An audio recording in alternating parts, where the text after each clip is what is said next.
نحمده ونصلي على رسوله الكريم اما بعد فاعوذ بالله من الشيطان الرجيم بسم الله الرحمن الرحيم رب اشرح لي صدري ويسر لي امري واحلل عقدة من لساني يفقهوا قولي إليه يرد علم الساعة وما تخرج من ثمرات من أكمامها وما تحمل من أنثى ولا تدع إلا بعلمه ويوم يناديهم أين شركائي قالوا آذنا كما منا من شهيد.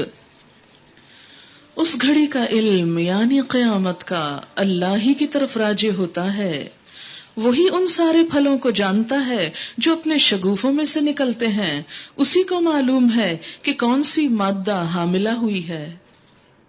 ہر پریگننسی کے بارے میں کسی اور کے جاننے سے پہلے وہ جان لیتا ہے. اور کس نے بچہ جنا ہے وہ بھی اس کو پتا چل جاتا ہے. دنیا میں تو بعض اوقات لوگ بچے جن کے ادھر ادھر مار کے پھینک دیتے ہیں, کسی اور کو پتا نہیں چلتا, لیکن اس کو پتا چل جاتا ہے. پھر جس روز وہ ان لوگوں کو پکارے گا کہ کہاں ہیں میرے وہ شریک, یہ کہیں گے ہم عرض کر چکے ہیں, آج ہم میں سے کوئی اس کی گواہی دینے والا نہیں ہے. اس وقت وہ سارے معبود ان سے گم ہو جائیں گے جنہیں یہ اس سے پہلے پکارتے تھے, اور یہ لوگ سمجھ لیں گے کہ ان کے لیے اب کوئی جائے پناہ نہیں ہے. انسان کبھی بھلائی کی دعا مانگتے نہیں تھکتا, اور جب کوئی آفت اس پر آ جاتی ہے تو مایوس اور دل شکستہ ہو جاتا ہے. مگر جو ہی کہ سخت وقت گزر جانے کے بعد ہم اسے اپنی رحمت کا مزہ چکھاتے ہیں, یہ کہتا ہے میں اسی کا مستحق ہوں, یعنی یہ تو میں ڈیزرو کرتا تھا, فار گرانٹیڈ لیتا ہے اس کو, اور میں نہیں سمجھتا کہ قیامت کبھی آئے گی. لیکن اگر واقعی میں اپنے رب کی طرف پلٹایا گیا تو وہاں بھی مزے کروں گا. خود ساختہ خیال. حالانکہ کفر کرنے والوں کو لازماً ہم بتا کر رہیں گے کہ وہ کیا کر کے آئے ہیں, اور انہیں ہم بڑے گندے عذاب کا مزہ چکھائیں گے. انسان کو جب ہم نعمت دیتے ہیں تو وہ منہ پھیرتا ہے اور اکڑ جاتا ہے, یعنی نعمت کی ناقدری کرتا ہے. اور جب اسے کوئی آفت چھو جاتی ہے تو لمبی چوڑی دعائیں کرنے لگتا ہے, مصیبت میں بس پھر زاریاں کرتا ہے. اے نبی صلی اللہ علیہ وسلم, ان سے کہیے کبھی تم نے یہ بھی سوچا کہ اگر واقعی یہ قرآن خدا کی طرف سے ہوا اور تم اس کا انکار کرتے رہے تو اس شخص سے بڑھ کر بھٹکا ہوا اور کون ہوگا جو اس کی مخالفت میں دور تک نکل گیا ہو. ان قریب ہم ان کو اپنی نشانیاں آفاق میں بھی دکھائیں گے اور ان کے اپنے نفس میں بھی, یہاں تک کہ ان پہ یہ بات کھل جائے گی کہ یہ قرآن واقعی سچ ہے. یہ جو آیت ہے نا کہ ان کے نفس کے اندر نشانیاں دکھائیں گے, شاید آپ نے یہ بات پڑھی ہو, انٹرنیٹ پہ پچھلے دنوں یہ انفارمیشن بہت آ رہی تھی کہ ایک مسلمان سائنٹسٹ ہے جس نے جینز کے اندر قرآن کی تلاش کی ہے, یعنی اس نے پڑھا ہے اس کے اندر, اور ان کا دعویٰ ہے کہ ہم 1/3 قرآن تلاش کر چکے ہیں, یعنی جوڑ کر آیات بنا چکے ہیں کہ انسان کے جسم کے اندر لکھا ہوا ہے. ہم ان کو اپنی نشانیاں آفاق میں یعنی دنیا میں بھی دکھائیں گے اور ان کے اپنے نفس میں بھی, کیونکہ یہاں لفظ آیات ہے, اور آیات نشانی اور آیات دونوں کے لیے ہوتا ہے. یہاں تک کہ ان پہ یہ بات کھل جائے گی کہ قرآن واقعی سچ ہے, یعنی اللہ کی کتاب ہے. کیا یہ بات کافی نہیں ہے کہ تیرا رب ہر چیز کا شاہد ہے؟ آگاہ رہو, یہ لوگ اپنے رب کی ملاقات میں شک رکھتے ہیں, سن رکھو وہ ہر چیز پر محیط ہے. سورۃ الشورى. بسم اللہ الرحمن الرحیم.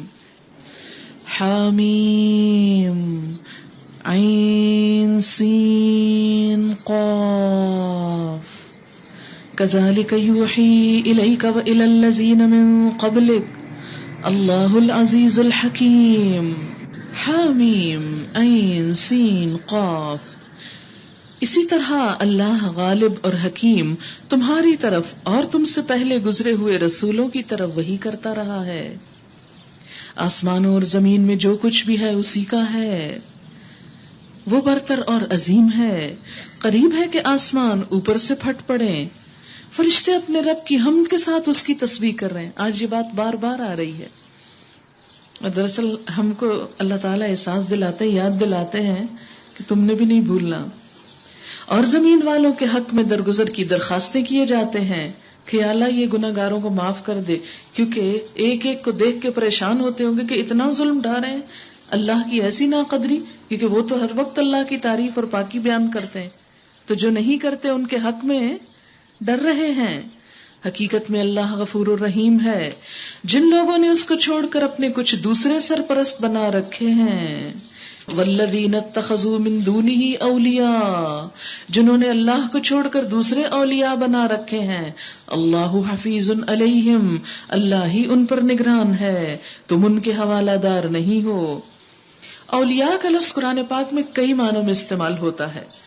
ولی کی جمع ہے، نمبر 1 جس کے کہنے پہ آدمی چلے، جس کی ہدایات پر عمل کرے، نمبر 2 جس کی رہنمائی پر اعتماد کرے اور سمجھے کہ وہ اسے صحیح راستہ بتائے گا، نمبر 3 جس کے بارے میں سمجھے کہ میں دنیا میں خواہ کچھ کرتا رہوں مجھے اس کے برے نتائج سے، اور اگر خدا ہے اور آخرت بھی ہونے والی ہے تو اس کے عذاب سے بچا لے گا، نمبر 4 جس کے متعلق انسان یہ سمجھے کہ وہ دنیا میں غیبی طریقے سے اس کی مدد کر سکتا ہے، آفات و مصائب سے اس کی حفاظت کرتا ہے، اسے روزگار دلواتا ہے، اولاد دیتا ہے، مرادیں بر لاتا ہے اور دوسری ہر حاجت پوری کرتا ہے۔ تو اب یہاں پر کیا ہے کہ ان سب معنوں میں حقیقت میں ولی تو اللہ ہی ہے، جسے تیسرے پارے میں آپ نے پڑھا کہ اللہ ولی ہے، دوست ہے ان لوگوں کا جو ایمان لائے، اندھیروں سے نکال کے روشنی میں لاتا ہے۔ ہاں اسی طرح اے نبی صلی اللہ علیہ وسلم، یہ قرآن عربی ہم نے تمہاری طرف وحی کیا ہے تاکہ تم بستیوں کے مرکز شہر مکہ اور اس کے گرد و پیش رہنے والوں کو خبردار کر دو، یعنی پوری دنیا، پورے گلوب پر اس کا میسج پھیلا دو، اور جمع ہونے کے دن سے ڈراؤ، اور جس کے آنے میں کوئی شک نہیں، ایک گروہ کو جنت میں جانا ہے اور دوسرے گروہ کو دوزخ میں۔ اگر اللہ چاہتا تو ان سب کو ایک ہی امت بنا دیتا، مگر وہ جسے چاہتا ہے اپنی رحمت میں داخل کرتا ہے، اور ظالموں کا نہ کوئی ولی ہے نہ مددگار ہے۔ کیا یہ ایسے نادان ہیں، یعنی ظالم کون ہے؟ جو گناہ گار ہیں، جرم کرنے والے، جان بوجھ کے اللہ کی نافرمانی، تو ان کا پھر کوئی ولی نہ ہوگا۔ کیا یہ ایسے نادان ہیں کہ انہوں نے اسے چھوڑ کر دوسرے ولی بنا رکھے ہیں؟ ولی تو اللہ ہی ہے، فاللہ هو الولی وہو یحیی الموتى، وہی مردوں کو زندہ کرتا ہے اور وہی ہر چیز پر قدرت رکھتا ہے، یعنی اصل ولی اللہ ہے۔ جب ہم اولیاء اللہ کا لفظ بولتے ہیں تو اس کا مطلب وہ لوگ جو اللہ کے دوست تھے، اس کا یہ مطلب نہیں کہ وہ ہمارے سرپرست ہیں اور ہمیں چھڑا لیں گے۔ تمہارے درمیان جس معاملے میں بھی اختلاف ہو اس کا فیصلہ کرنا اللہ کا کام ہے، وہی اللہ میرا رب ہے، اسی پر میں نے بھروسہ کیا اور اسی کی طرف میں رجوع کرتا ہوں۔ آسمانوں اور زمین کا بنانے والا، جس نے تمہاری اپنی جنس سے تمہارے لیے جوڑے پیدا کیے، اور اسی طرح جانوروں میں بھی انہی کے ہم جنس جوڑے بنائے، اور اس طریقے سے وہ تمہاری نسلیں پھیلاتا ہے۔ کائنات کی کوئی چیز اس کے مشابہ نہیں ہے، وہ سب کچھ سننے اور دیکھنے والا ہے۔ آسمانوں اور زمین کے خزانوں کی کنجیاں اسی کے پاس ہیں، یعنی سارے خزانے اس کے پاس ہیں، جو چاہے وہ دے، جو چاہے وہ روک لے، کسی اور کا کچھ بھی اختیار نہیں۔ جسے چاہتا ہے کھلا رزق دیتا ہے، جسے چاہتا ہے نپا تلا دیتا ہے، اسے ہر چیز کا علم ہے۔ اس نے تمہارے لیے دین کا وہی طریقہ مقرر کیا ہے جس کا حکم اس نے نوح علیہ السلام کو دیا تھا، اور جسے محمد صلی اللہ علیہ وسلم اب تمہاری طرف ہم نے وحی کے ذریعے سے بھیجا ہے، اور جس کی ہدایت ہم ابراہیم اور موسیٰ اور عیسیٰ علیہم السلام کو دے چکے ہیں، اس تاکید کے ساتھ کہ قائم کرو اس دین کو اور اس میں متفرق نہ ہو جاؤ۔ قائم کرو اس دین کو، مراد اس سے کیا ہے قائم کرنے سے؟ یعنی قائم کا لفظی معنی ہوتا ہے کھڑا کرنا، کسی بھی چیز کو کھڑا کرنا کیا کہ اس کی اصل پوزیشن میں لے آنا۔ دین کو قائم کرنا صرف اس کی تبلیغ کرنا نہیں، بلکہ اس کی تعلیمات پر عمل کرنا، اسے رواج دینا، اسے نافذ کرنا ہے۔ کبر علی المشرکین ما تدعوہم الیہ، یہی بات ان مشرکین کو سخت ناگوار ہوئی ہے جس کی طرف اے محمد صلی اللہ علیہ وسلم تم انہیں دعوت دے رہے ہو۔ اللہ جسے چاہتا ہے اپنا کر لیتا ہے، اور وہ اپنی طرف آنے کا راستہ اسی کو دکھاتا ہے جو اس کی طرف رجوع کرے۔ یاد رکھیں جب بھی دین کے کسی بات میں خلجان ہو، شک ہو، بے چینی ہو جائے، پتہ نہیں صحیح کیا اور غلط کیا ہے، تو کثرت سے پڑھا کیجئے ایاک نعبد و ایاک نستعین اہدنا الصراط المستقیم. کثرت سے اللہ تعالیٰ خود ہی حق کھول دے گا، خود ہی راستہ واضح کر دے گا کہ سچ کیا اور جھوٹ کیا ہے. اور پورے تڑپ اور طلب اور تمنا کے ساتھ کہ یا اللہ مجھے حق چاہیے. ایاک نعبد و ایاک نستعین اہدنا الصراط المستقیم. یہ دعا ہر ایک کو آتی ہے، ہر کوئی مانگ سکتا ہے. کثرت سے پڑھنا شروع کر دیں. مثلا آپ یہاں آتے ہیں، قرآن کی ایک بات سنتے ہیں، آپ ہو سکتا ہے اس کے خلاف کچھ اور سوچتے ہو، آپ کے عقائد یا نظریات کچھ اور ہوں. اب آپ سوچتے ہیں ہم تو اتنے سالوں سے یہ سنتے ہیں اور آج یہاں یہ سن رہے ہیں، یہ کیا بات ہوئی، اور اس کو ماننے میں مشکل پیش آتی ہے. قدرتی نیچرل بات ہے کہ مشکل پیش آتی ہے، لیکن ایسی مشکل میں کیا کریں؟ اللہ کو تھام لیں. لوگوں سے بحث کرنے اور ڈسکس کرنے کی بجائے کثرت سے یہ دعا کرنا شروع کر دیں. اور وہ اپنی طرف آنے کا راستہ اسی کو دکھاتا ہے جو اس کی طرف رجوع کرے. وَيَهْدِي إِلَيْهِ مَن يُنِيبُ. لوگوں میں جو تفرقہ رونما ہوا، یعنی اختلاف ہوا، اس کے بعد ہوا کہ ان کے پاس علم آ چکا تھا، اور اس بنا پر ہوا کہ وہ آپس میں ایک دوسرے پہ زیادتی کرنا چاہتے تھے، یعنی ضد اور ہر درمی کی وجہ سے. اگر تیرا رب پہلے ہی یہ فرما نہ چکا ہوتا کہ ایک وقت مقرر تک فیصلہ ملتوی رکھا جائے گا تو ان کا فیصلہ چکا دیا گیا ہوتا. اور حقیقت یہ ہے کہ اگلوں کے بعد جو لوگ کتاب کے وارث بنائے گئے وہ اس کی طرف سے بڑے اضطراب انگیز شک میں پڑے ہوئے ہیں. یعنی ہوتا یہ ہے کہ جب پیغمبر موجود ہوتا ہے اور کتاب ہوتی ہے تو لوگ پورے یقین کے ساتھ اس کی تعلیمات پہ عمل کرتے ہیں. جو ہی آہستہ آہستہ وہ تعلیمات کمزور پڑتی جاتی ہیں، کتاب فراموش ہو جاتی ہے، نبی کی تعلیمات بند کر کے رکھ دی جاتی ہیں، تو لوگ کن چیزوں میں مبتلا ہو جاتے ہیں؟ خود ساختہ عقائد کا شکار ہو جاتے ہیں، توہمات کا شکار ہو جاتے ہیں. لہذا وہ پھر جب ان کو اصل چیز بتائی جاتی تو شک میں پڑ جاتے ہیں کہ اب ہم ان کی مانے کہ ان کی مانے، کس کی مانے؟ تو کسی کی نہ مانے، نہ ان کی نہ ان کی، مانے صرف اللہ کی جو کچھ اس نے قرآن میں کہا ہے، یا اس کے رسول صلی اللہ علیہ وسلم کی جو اس نے سنت میں بتایا ہے. کیونکہ نبی صلی اللہ علیہ وسلم نے فرمایا ترکت فیکم امرین لن تضلوا ما تمسکتم بہما کتاب اللہ و سنت رسولہ. میں تمہارے درمیان دو چیزیں چھوڑ کے جا رہا ہوں، تیسری کا ذکر نہیں کیا، دو چیزیں چھوڑ کے جا رہا ہوں، اللہ کی کتاب اور اس کے رسول کی سنت صلی اللہ علیہ وسلم. جب تک تم ان دو چیزوں کو مضبوطی سے پکڑے رکھو گے کبھی گمراہ نہ ہوگے، ہرگز گمراہ نہ ہوگے. تو جو شخص انسانوں کو نہیں کتاب کو سامنے رکھتا ہے نہ وہ شک میں پڑتا ہے اور نہ وہ گمراہ ہوتا ہے. چونکہ یہ حالت پیدا ہو چکی ہے اس لیے اے محمد صلی اللہ علیہ وسلم اب تم اسی دین کی طرف دعوت دو اور جس طرح تمہیں حکم دیا گیا ہے اس پر مضبوطی کے ساتھ قائم ہو جاؤ، اور ان لوگوں کی خواہشات کا اتباع نہ کرو، اور ان سے کہہ دو کہ اللہ نے جو کتاب بھی نازل کی ہے میں اس پر ایمان لایا. مجھے حکم دیا گیا ہے کہ میں تمہارے درمیان انصاف کروں. اللہ ہی ہمارا رب بھی ہے اور تمہارا رب بھی. ہمارے اعمال ہمارے لیے، تمہارے اعمال تمہارے لیے، ہمارے اور تمہارے درمیان کوئی جھگڑا نہیں. اللہ ایک روز ہم سب کو جمع کرے گا اور اسی کی طرف سب کو جانا ہے. تو یہاں حق کی شناخت کیا دی گئی کہ اختلاف کے موقع پہ کیا کرو؟ وَاسْتَقِمْ كَمَا أُمِرْتَ، جمے رہو جو تمہیں حکم دیا گیا ہے. کس کی طرف سے؟ اللہ کی طرف سے. اور کیا نہ کرو؟ وَلَا تَتَّبِعْ أَهْوَاءَهُمْ، ان کی خواہشات کی پیروی نہ کرو، یعنی لوگوں کی مرضی پہ مت چلو. اور کیا کہو؟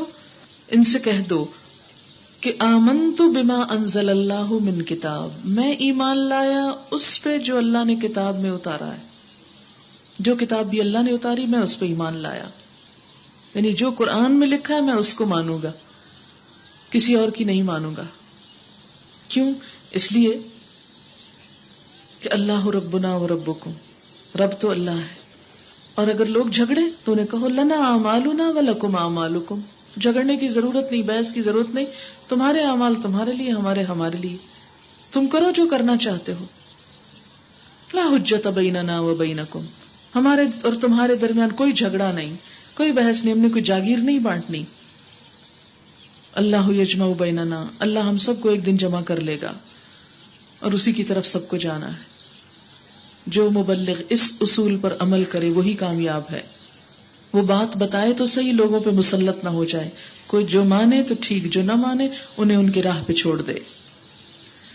اللہ کی دعوت پر لبیک کہے جانے کے بعد جو لوگ لبیک کہنے والوں سے اللہ کے دین کے معاملے میں جھگڑے کرتے ہیں، ان کی حجت بازی ان کے رب کے نزدیک باطل ہے، اور ان پر اس کا غضب ہے، اور ان کے لیے سخت عذاب ہے. وہ اللہ ہی ہے جس نے حق کے ساتھ یہ کتاب اور میزان نازل کی ہے. اور تمہیں کیا خبر، شاید کہ فیصلے کی گھڑی قریب ہی آ لگی ہو. جو لوگ اس کے آنے پر ایمان نہیں رکھتے وہ تو اس کے لیے جلدی مچاتے ہیں، مگر جو اس پر ایمان رکھتے ہیں وہ اس سے ڈر جاتے ہیں اور جانتے ہیں یقیناً وہ آنے والی ہے. خوب سن لو، جو لوگ اس گھڑی کے آنے میں شک ڈالنے والی بحثیں کرتے ہیں وہ گمراہی میں بہت دور نکل گئے ہیں. اللہ لطیف بعبادہ، اللہ اپنے بندوں پہ لطف کرنے والا ہے، مہربان ہے. یرزق من یشاء، رزق دیتا ہے جس کو چاہتا ہے. وہو القوی العزیز، اور وہ قوت والا ہے، زبردست ہے. من کان یرید حرث الآخرہ، جو آخرت کی کھیتی چاہتا ہے، آج بیج ڈال رہا ہے، کل کھیت چاہتا ہے، کل فصل چاہتا ہے، آخرت میں اللہ سے بدلہ چاہتا ہے. نزد لہو فی حرثہ، اس کی کھیتی کو ہم بڑھاتے ہیں، یعنی اس میں خوب خوب اگاتے ہیں. اور جو دنیا کی کھیتی چاہتا ہے اسے دنیا ہی میں دے دیتے ہیں، یعنی جو اس لیے نیک کام کرتا ہے کہ دنیا میں اس کی شہرت ہو جائے، دنیا میں اس کو سب کچھ مل جائے، اس کو دنیا میں ہی دے دیتے ہیں، مگر آخرت میں اس کا کوئی حصہ نہیں. کتنی سخت بات ہے. بار بار اپنی نیتوں کو کھنگال لیں اور انہیں صاف کرنے کی ضرورت ہے کہ کہیں نہ پھسل جائیں. یہ بڑا نازک راستہ ہے، کیونکہ ایک کام ہم نیکی کے لیے اللہ کے لیے کرتے ہیں، کرتے کرتے بیچ میں آ کے مثلاً صدقہ دینے جا رہے تھے، پہلے سوچا اللہ کے لیے، وہاں کوئی نظر آ گیا تو کہا اچھا ذرا یہ بھی دیکھ لے. سفیان ثوری کہتے ہیں نیت سے بڑھ کر کسی چیز کا علاج مشکل نہیں پایا، کہ انسان جو کام اللہ کے لیے کرے بس اللہ کے لیے کرے، اور جب اس کے لیے ہوتے پھر کسی کا خوف، کسی کی ناراضگی، کسی کی طرف سے آئے ہوئے دکھ، کسی چیز کی پرواہ نہیں ہوتی. کوئی صلہ دے یا نہ دے کوئی غم نہیں ہوتا. مثلاً آپ کسی بیمار کی عادت کے لیے گئے، اللہ کے لیے گئے، اب آپ بیمار پڑ گئے خدا نہ خواستہ، تو وہ کیا ہوا، وہ نہیں آیا عیادت کے لیے، اب آپ جل کوڑ نہیں رہے، امن میں ہے. میں اس لیے تھوڑی گیا تھا کہ وہ میرے پاس آئے، میں اپنی نیکی اپنی آخرت کے لیے گیا تھا، وہ نہیں آیا، اس کی مرضی. یہ چیز انسان کو کتنا پرسکون بنا دیتی. آپ ایک شخص کے ساتھ بھلائی کرتے ہیں، مثلا اپنے بچوں کو پالتے ہیں پوستے ہیں، وہی آپ کو الٹا تنگ کرنے لگتے ہیں، پریشان کرتے ہیں، بدتمیزی کرتے ہیں، ناراض ہوتے ہیں. اب آپ جلے کوڑیں گے یہ کیوں کر رہے ہیں؟ نہیں، آپ نے اللہ کے لیے جو کرنا تھا کر دیا. اب اگر وہ نہیں کر رہے تو دکھ تو ہوتا ہے، لیکن انسان پھر اپنے آپ کو گنواتا نہیں، اپنی تعمیری صلاحیتوں کو زنگ نہیں لگاتا. اب دیکھیں کہ بلا وجہ کا غم اور دکھ انسان کی پازیٹو اور انسان کی جو کام کرنے کی صلاحیت اس کو نقصان دیتا ہے. اسی لیے ہمیں دعا سکھائی گئی، اللہم انی اعوذ بک من الہم والحزن، اے اللہ میں تجھ سے تفکرات اور غم، یعنی تیری طرف رجوع کرتے ہوئے ان چیزوں سے تیری پناہ میں آتا ہوں کہ مجھے نقصان نہ دے. کیونکہ دیمک کی طرح چاڑ جاتا ہے نا، اندر سے انسان کو کھوکھلا کر دیتا ہے. تو دنیا میں بھی پرامن، پرسکون، بے خوف، بے غم رہنے کا طریقہ کیا؟ جو کرو اللہ کے لیے کرو. پھر اس میں غلطی بھی ہو جائے تو پتہ ہے کہ اللہ تو معاف کر دیتا ہے، کیونکہ بدنیتی شامل نہیں، اور یہ چیز انسان کو بالکل بے فکر کر دیتی. کیا یہ لوگ کچھ ایسے شریک خدا رکھتے ہیں جنہوں نے ان کے لیے دین کی نوعیت رکھنے والا ایک ایسا طریقہ مقرر کر دیا جس کا اللہ نے انہیں اذن نہیں دیا، یعنی دین کے پیرالل کوئی اور چیز لے آئے. اگر فیصلے کی بات پہلے نہ طے کر دی گئی ہوتی تو ان کا فیصلہ چکا دیا جاتا. یقیناً ان ظالموں کے لیے دردناک عذاب ہے. تم دیکھو گے یہ ظالم اس وقت اپنے کیے کے انجام سے ڈر رہے ہوں گے اور وہ ان پر آ کر رہے گا. بخلاف اس کے جو لوگ ایمان لے آئے ہیں، جنہوں نے نیک عمل کیے ہیں، وہ جنت کے گلستانوں میں ہوں گے. جو کچھ بھی وہ چاہیں گے اپنے رب کے ہاں پائیں گے. یہی بڑا فضل ہے. یہ ہے وہ چیز جس کی خوشخبری اللہ اپنے ان بندوں کو دیتا ہے جنہوں نے مان لیا اور نیک عمل کیے. اے نبی صلی اللہ علیہ وسلم ان لوگوں سے کہہ دیجئے کہ میں اس کام پر تم سے کسی اجر کا طالب نہیں ہوں، تم سے کچھ نہیں چاہتا، البتہ قرابت کی محبت ضرور چاہتا ہوں کہ تم میرے رشتہ دار ہو تو کچھ تو لحاظ کرو، کچھ تو مان جاؤ جو تمہیں بتایا جا رہا ہے. یعنی ایک انسانیت کا رشتہ تو ہے نا. اور نبی صلی اللہ علیہ وسلم خصوصی طور پر اپنے خاندان والوں کے لیے کہ تمہارے اور میرے درمیان خون کا رشتہ، اسی کا لحاظ کرو. جو کوئی بھلائی کمائے گا وَمَن يَقْتَرِفْ حَسَنَةً نَزِدْ لَهُ فِيهَا حُسْنًا، ہم اس کے لیے اس بھلائی میں خوبی کا اضافہ کر دیں گے، یعنی اس کو اور بڑھا دیں گے. بے شک اللہ بڑا درگزر کرنے والا اور قدردان ہے. کیا یہ لوگ کہتے ہیں کہ اس شخص نے اللہ پر جھوٹا بہتان گھڑ لیا؟ اگر اللہ چاہے تو تمہارے دل پر مہر کر دے، وہ باطل کو مٹا دیتا ہے اور حق کو اپنے فرمانوں سے حق کر دکھاتا ہے. وہ سینوں کے چھپے ہوئے راز تک جانتا ہے. وہی ہے جو اپنے بندوں سے توبہ قبول کرتا ہے اور برائیوں سے درگزر کرتا ہے. حالانکہ تم لوگوں کے سب افعال کا اسے علم ہے. کتنا پیارا ہے ہمارا رب، اس کو سب پتا ہے ہمارے گناہ، پھر بھی معاف کر دیتا ہے.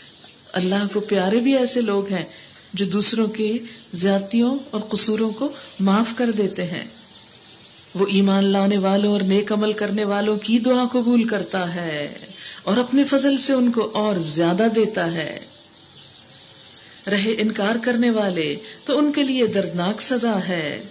مسلم میں آتا ہے کہ اللہ تعالیٰ اپنے بندے کی توبہ سے اس سے زیادہ خوش ہوتا ہے جس کی اونٹنی جنگل بیابان میں گم ہو گئی ہو، جس پر اس کا کھانا پینا بھی ہو، یا اس کی جستگو کر کے عاجز آ گیا ہو، کسی درخت کے نیچے پڑا ہو، اپنی جان سے بھی ہاتھ دھو بیٹھا، اونٹنی سے بھی مایوس ہو گیا کہ یکایک وہ دیکھتا ہے کہ اونٹنی اس کے پاس ہی کھڑی ہے، یہ فوراً اٹھ بیٹھتا ہے اور اس کی نکیل تھام لیتا ہے. اس قدر خوش ہوتا ہے کہ بے تحاشا اس کی زبان سے نکل جاتا ہے، یا اللہ بے شک تو میرا غلام اور میں تیرا رب. اللہ تعالیٰ توبہ کرنے والوں اور رجوع کرنے والوں سے اس سے بڑھ کر خوش ہوتا ہے، ان کو معاف کرنا چاہتا ہے. اسی لیے ہم دعا مانگتے نا، تحب العفو، تجھے معاف کرنا بہت پسند ہے، تو محبت کرتا ہے معاف کرنے کو، لیکن ہم انسان معاف نہیں کرنا چاہتے. پھر اللہ کے پیارے کیسے ہو سکیں گے؟ لہم عذاب شدید، اور رہے وہ لوگ جو انکار کریں ان کے لیے دردناک سزا ہے. وَلَوْ بَسَطَ اللَّهُ الرِّزْقَ لِعِبَادِهِ لَبَغَوْا فِي الْأَرْضِ وَلَكِنْ يُنَزِّلُ بِقَدَرٍ مَا يَشَاءُ إِنَّهُ بِعِبَادِهِ خَبِيرٌ بَصِيرٌ. اگر اللہ اپنے سب بندوں کو کھلا رزق دے دیتا تو زمین میں سرکشی کا طوفان برپا کر دیتے. اب بھی آپ دیکھیں کہ جن کے پاس ہوتا ہے وہ کسی قانون، کسی چیز کو وارے میں نہیں لاتے، کسی چیز کا لحاظ نہیں کرتے. تو اگر سب کے پاس یہ ہوتا تو پھر کون کس کو برداشت کرتا، اور زمین تو فساد سے بھر جاتی. مگر وہ ایک حساب سے جتنا چاہتا ہے نازل کرتا ہے. یقیناً وہ اپنے بندوں سے باخبر ہے اور ان پر نگاہ رکھتا ہے. وہی ہے جو لوگوں کے مایوس ہونے کے بعد می برساتا ہے اور اپنی رحمت پھیلا دیتا ہے. وہی قابل تعریف ولی مددگار ہے. اسی کی نشانیوں میں سے ہے یہ زمین اور آسمانوں کی پیدائش اور یہ جاندار مخلوقات جو اس نے دونوں جگہ پھیلا رکھی ہیں. دونوں کون سی؟ آسمانوں میں بھی اور زمین میں بھی. وہ جب چاہے انہیں اکٹھا کر سکتا ہے.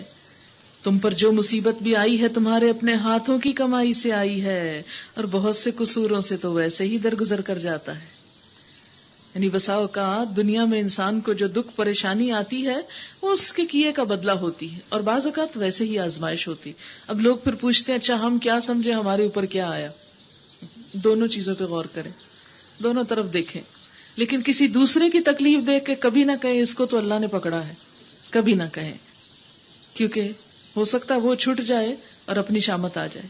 کسی کا مذاق نہ اڑائے. اور اللہ کے مقابلے میں تم کوئی حامی و ناصر نہیں رکھتے. اس کی نشانیوں میں سے یہ ہیں جہاز جو سمندر میں پہاڑوں کی طرح نظر آتے ہیں. اللہ جب چاہے ہوا کو ساکن کر دے اور یہ سمندر کی پیٹھ پہ کھڑے کے کھڑے رہ جائیں. اس میں بڑی نشانیاں ہیں ہر اس شخص کے لیے جو کمال درجہ صبر اور شکر کرنے والا ہو، یا ان پر سوار ہونے والوں کے بہت سے گناہوں سے درگزر کرتے ہوئے ان کے چند ہی کرتوتوں کی پاداش میں انہیں ڈبو دے، اور اس وقت ہماری آیات میں جھگڑے کرنے والوں کو پتہ چل جائے کہ ان کے لیے کوئی جائے پناہ نہیں۔ جو کچھ بھی تم لوگوں کو دیا گیا ہے وہ محض دنیا کی چند روزہ زندگی کا سر و سامان ہے۔ جو کچھ بھی تم کو دیا گیا تھوڑے دن کے لیے، ذرا سوچیں کیا کچھ دیا گیا۔ ساری اپنی جیولری سوچیں، کپڑے سوچیں، گھر سوچیں، اسباب، فرنیچر، ڈیکوریشن پیس، سب کچھ جو کچھ بھی ہے سب سمیٹ لیں دماغ میں، اور پھر سوچیں بس چند لمحوں کے لیے، تھوڑی دیر کے لیے ہر چیز پر آئی، اپنا کچھ بھی نہیں، یہ ساتھ بھی نہیں جائیں گے۔ اور جو کچھ اللہ کے ہاں ہے وہ بہتر بھی ہے اور پائیدار بھی، اسے ٹوٹنا نہیں، اسے خراب نہیں ہونا، اس کا نقصان نہیں۔ وہ ان لوگوں کے لیے ہے، کن کے لیے؟ جو ایمان لائے اور اپنے رب پہ بھروسہ کرتے ہیں۔ والذین یجتنبون کبائر الاسم والفواحش، جو بڑے بڑے گناہوں اور بے حیائی کے کاموں سے پرہیز کرتے ہیں۔ دوسرے معنوں میں کبیرہ گناہوں کو چھوڑ کر حیا کی روش اختیار کرتے ہیں، با حیا لوگ ہیں۔ اور اگر غصہ آ جائے تو درگزر کر جاتے ہیں، معاف کر دیتے ہیں۔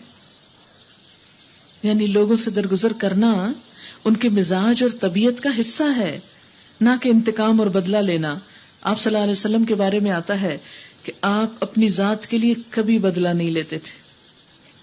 ہاں، اللہ کی حرمتوں کو توڑا جاتا تو آپ کے لیے ناقابل برداشت ہوتا، لیکن اس کا بھی اظہار کبھی آپ اس طریقے سے نہیں کرتے تھے کہ جس سے یعنی لوگوں کو اور دین سے بھگایا اور دوڑایا جائے، دور کر دیا جائے۔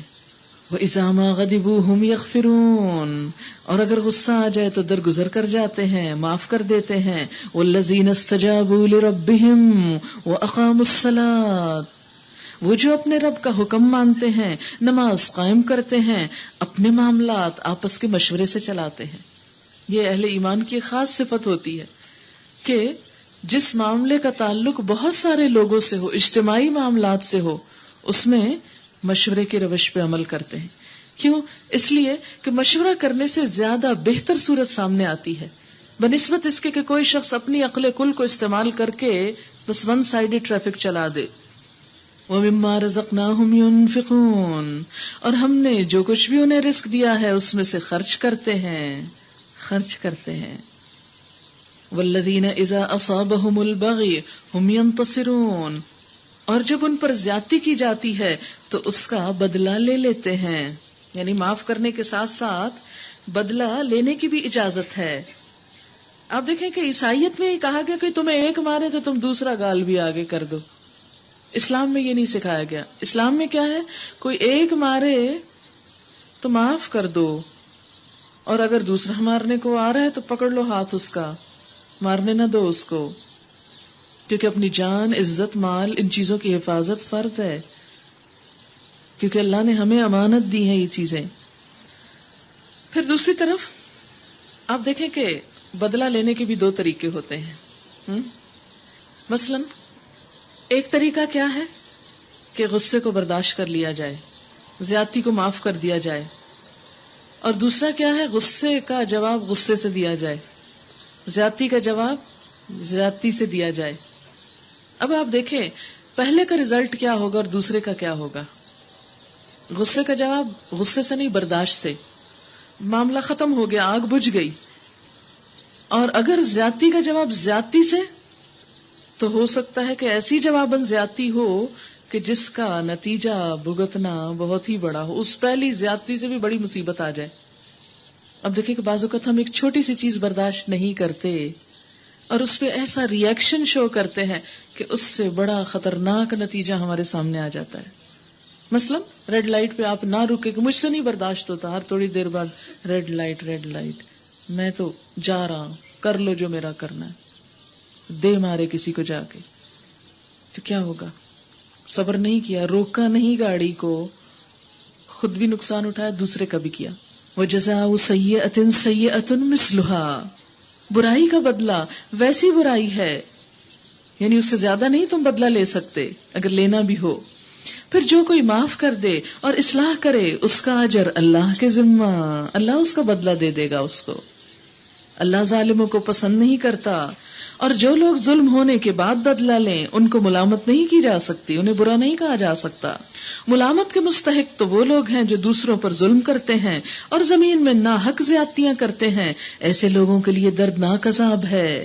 البتہ جو شخص صبر سے کام لے اور درگزر کرے تو یہ بڑی اولو العزمی کے کاموں میں سے ہے. آج تو لگتا ہے سارا میسج ہی صبر اور درگزر کا ہے. اتنی دفعہ یہ بات آ چکی. جس کو اللہ ہی گمراہی میں پھینک دے اس کا کوئی سنبھالنے والا اللہ کے بعد نہیں. یعنی اس کو ہدایت کوئی انسان نہیں دے سکتا. پھر تم دیکھو گے کہ یہ ظالم جب عذاب دیکھیں گے تو کہیں گے اب پلٹنے کا ہے کوئی راستہ. اور تم دیکھو گے کہ یہ جہنم کے سامنے جب لائے جائیں گے تو ذلت کے مارے جھکے جا رہے ہوں گے. جیسے دنیا میں بھی چوروں کو پکڑا جائے نا تو وہ سر نیچے کر لیتے ہیں. اور اس کو نظر بچا بچا کر کنکھیوں سے دیکھیں گے. اتنی ہمت نہ ہوگی کہ جس آگ میں جانے والے اس کو آنکھیں کھول کے دیکھ لیں. جیسے کوئی بہت بھیانک چیز، مثلا اگر آپ کو انجیکشن سے ڈر لگتا ہو تو کیا آپ کرتے ہیں؟ یعنی ایسی کنکھیوں سے دیکھتے ہیں کہ ہائے پتہ نہیں کیا ہوگا، کتنا بڑا، بہتر ہے دیکھو ہی نہ. بعض اوقات مریضوں کو آپریٹ کرتے تو ان کو نہیں دکھاتے کہ ان کے ساتھ کیا ہو رہا ہے. اگر انہیں سامنے اسکرین پہ دکھایا جائے کہ یہ ہو رہا ہے تو وہی مر جائیں وہ. فرمایا کہ جب یہ جہنم کے سامنے لائے جائیں گے ذلت کے مارے جھکے جا رہے ہوں گے اور اس کو نظر بچا بچا کر کنکھیوں سے دیکھیں گے. اس وقت وہ لوگ جو ایمان لائے تھے کہیں گے واقعی اصل ضیاءکار وہی ہیں جنہوں نے آج قیامت کے دن اپنے آپ کو اور اپنے متعلقین کو خسارے میں ڈال دیا. خبردار رہو ظالم لوگ مستقل عذاب میں ہوں گے اور ان کا کوئی حامی اور سرپرست نہ ہوگا جو اللہ کے مقابلے میں ان کی مدد کو آئیں. وما كان لهم من اولیاء ینصرونہم من دون اللہ، اللہ کے سوا کوئی اولیاء نہ ہوں گے جو ان کی مدد کر سکیں. ومن يضلل اللہ فما له من سبیل، جسے اللہ گمراہی میں پھینک دے اس کے لیے بچاؤ کا کوئی راستہ نہیں. استجیبوا لربکم من قبل ان یأتی یوم لا مرد له من اللہ، مان لو اپنے رب کی بات، مان جاؤ اپنے رب کی بات. کوئی بھی جو ہم ابھی تک نہیں مانے پتہ چلنے کے باوجود اس کو سوچ لیں قبل اس کے کہ وہ دن آئے جس کے ٹلنے کی کوئی صورت اللہ کی طرف سے نہیں ہے. اس دن تمہارے لیے کوئی جائے پناہ نہ ہوگی، اس دن تمہارے لیے کوئی بچنے کی جگہ نہ ہوگی، نہ کوئی تمہارے حال کو بدلنے کی کوشش کرنے والا ہوگا. یعنی مصیبت دور کرنے والا بھی اللہ کے سوا کوئی نہ ہوگا. اب اگر یہ لوگ منہ موڑتے ہیں تو اے نبی صلی اللہ علیہ وسلم ہم نے تم کو ان پر نگران بنا کر تو نہیں بھیجا. اگر یہ منہ موڑتے ہیں نہیں بات مانتے تو آپ کا کوئی ذمہ نہیں، نہ مانے. تم پر تو صرف بات پہنچا دینے کی ذمہ داری ہے. انسان کا حال یہ ہے کہ جب ہم اسے اپنی رحمت کا مزہ چکھاتے ہیں تو اس پر پھول جاتا ہے، اکڑنے بگڑنے لگتا ہے. اور اگر اس کے اپنے ہاتھوں کا کیا دھرا کسی مصیبت کی شکل میں اس پہ الٹ پڑتا ہے تو سخت ناشکرا بن جاتا ہے. انسان کے چھچورے پن کا ذکر ہے. للہ ملک السماوات والارض، اللہ زمین و آسمان کی بادشاہت کا مالک ہے. جو کچھ چاہتا ہے پیدا کرتا ہے، جسے چاہتا ہے لڑکیاں دیتا ہے، جسے چاہتا ہے لڑکے دیتا ہے، جسے چاہتا ہے لڑکے اور لڑکیاں ملا جلا کر دیتا ہے، آدھے آدھے یا کوئی بھی نسبت جو وہ چاہے، یا درمیان کی مخلوق بھی پیدا کر دیتا ہے. اس کا ایک معنی یہ بھی کیا گیا ہے. اور جسے چاہتا ہے بانجھ کر دیتا ہے، دیتا ہی نہیں. وہ سب کچھ جانتا اور ہر چیز پر قدرت رکھتا ہے. کسی بشر کا یہ مقام نہیں کہ اللہ اس سے روبرو بات کرے. اس کی بات یا تو وحی کے طور پر ہوتی ہے یا پردے کے پیچھے سے، یا پھر وہ کوئی پیغام بھر فرشتہ بھیجتا ہے اور وہ اس کے حکم سے جو کچھ وہ چاہتا ہے وہی کرتا ہے. وہ برتر اور حکیم ہے. اور اسی طرح اے محمد صلی اللہ علیہ وسلم ہم نے اپنے حکم سے ایک روح تمہاری طرف وحی کی ہے. تمہیں کچھ پتا نہ تھا کہ کتاب کیا ہوتی ہے اور ایمان کیا ہوتا ہے، مگر اس روح کو ہم نے ایک روشنی بنا دیا جس سے ہم راہ دکھاتے ہیں اپنے بندوں میں سے جسے چاہتے ہیں. یقیناً تم سیدھے راستے کی طرف رہنمائی کر رہے ہو، اس خدا کے راستے کی طرف جو زمین اور آسمانوں کی ہر چیز کا مالک ہے. الا الی اللہ تصیر الامور، سنو خبردار رہو سارے معاملات اللہ ہی کی طرف رجوع کرتے ہیں. سورۃ الزخرف بسم اللہ الرحمن الرحیم حامیم والکتاب المبین انا جعلناہ قرآنا عربیا لعلکم تعقلون. حامیم، قسم ہے اس واضح کتاب کی، ہم نے اسے عربی زبان کا قرآن بنایا تاکہ تم لوگ اسے سمجھو. اس سے ایک بڑی حقیقت کی طرف روشنی ڈالی گئی ہے کہ قرآن کو سمجھنے کے لیے عربی زبان کا ہونا ضروری ہے. اس کا یہ مطلب نہیں کہ پہلے لینگویج سیکھو اور پھر قرآن ہی کی طرف آؤ. مراد اس سے یہ ہے کہ عربی میں جو قرآن ہے وہ عربی زبان ہی اس کا مفہوم واضح کر سکتی ہے. یعنی کیا کہنا چاہیے کہ عربی زبان ہی اس کی متحمل ہو سکتی ہے کہ ان مفاہیم کو بیان کر سکے. مثلاً آپ دیکھیں کہ دوڑنا یا چلنا، ہمارے نزدیک دو لفظ ہیں، دوڑنا، چلنا یا بھاگنا. بس عربی میں جرا، سعا، ہرع، نسلا، یہ سب لفظ قرآن میں ہے دوڑنے کے لیے. کہیں اوپر سے نیچے کو آنا، کہیں تیز دوڑنا، کہیں تیز چلنا، اور اس کے علاوہ اور الفاظ بھی جس وقت میرے ذہن میں نہیں. اسی طرح آپ دیکھیں کہ جب کوئی لفظ بولا جاتا ہے تو اس کے پیچھے اس کا ایک روٹ ہوتا ہے اور اس کی ایک روح ہوتی ہے. اس کے ساتھ جب اس کو ایسوسیٹ کیا جاتا ہے تو پھر صحیح معنی میں معنی سمجھ میں آتا ہے قرآن کا. مثلا رحمان کا لفظ، اس کا روٹ کیا ہے؟ رحم. رحم کیا؟ ماں کا ووم. تو ماں کے اندر جو رحمت ہے اس ووم کی وجہ سے ہے. یعنی وہ ووم ایک خاص کردار ادا کرتا ہے اس شفقت اور محبت کے لانے میں. جیسے ایک روایت میں آتا نا، ووم جو ہے وہ طلب کرتا ہے بچے کو، دعا کرتا ہے. اچھا پھر کیا ہوتا ہے؟ بچہ جب پیدا ہوتا ہے پھر ماں کی محبت سینے میں ٹھاٹے مارنے لگتی. اس ٹھاٹے مارتی محبت کے ذریعے تھوڑا سا سمجھایا گیا کہ اللہ کی محبت یا رحمت اپنے بندوں سے اس سے 70 گنا زیادہ کر لو. اتنا پیار کرتا ہے اللہ بندوں کے ساتھ. اب آپ دیکھیں کہ جب اس پورے کانٹیکسٹ میں آپ ایک لفظ سمجھتے تو وہ اللہ سے جو محبت آتی ہے وہ صرف لفظ رحمان، بڑا مہربان بول کے نہیں آتی. اسی طرح ہر چیز کے اندر، ہر لفظ کے اندر بہت سی مثالیں اس میں آ سکتی. مثلا تعقلون لفظ ہے آپ کے سامنے، لفظی معنی تم عقل کرو. عین قاف لام اس کا روٹ ہے جس کا مطلب ہوتا ہے باندھنا، باندھ کے رکھنا. اچھا عقل سے ہم یہی کچھ تو کرتے ہیں، چیزیں یاد کر کر کے رکھتے ہیں، سمجھتے ہیں، ذہن میں بٹھانے کی کوشش کرتے ہیں کہ کہیں بھول نہ جائے. تو اب فرمایا کہ کوئی اور زبان، اب مثلاً اگر وزڈم ہے انگریزی میں اس کے مقابلے میں، تو وزڈم کا روٹ بتائیں کیا ہے؟ کیا روٹ ہے اور اس کی روح کیا ہے؟ کچھ بھی نہیں. اردو میں عقل کا یہ معنی نہیں ہے جو عربی میں. تو قرآن کو اللہ نے عربی ہی میں کیوں نازل کیا؟ تاکہ اس کی روح کو پا سکو.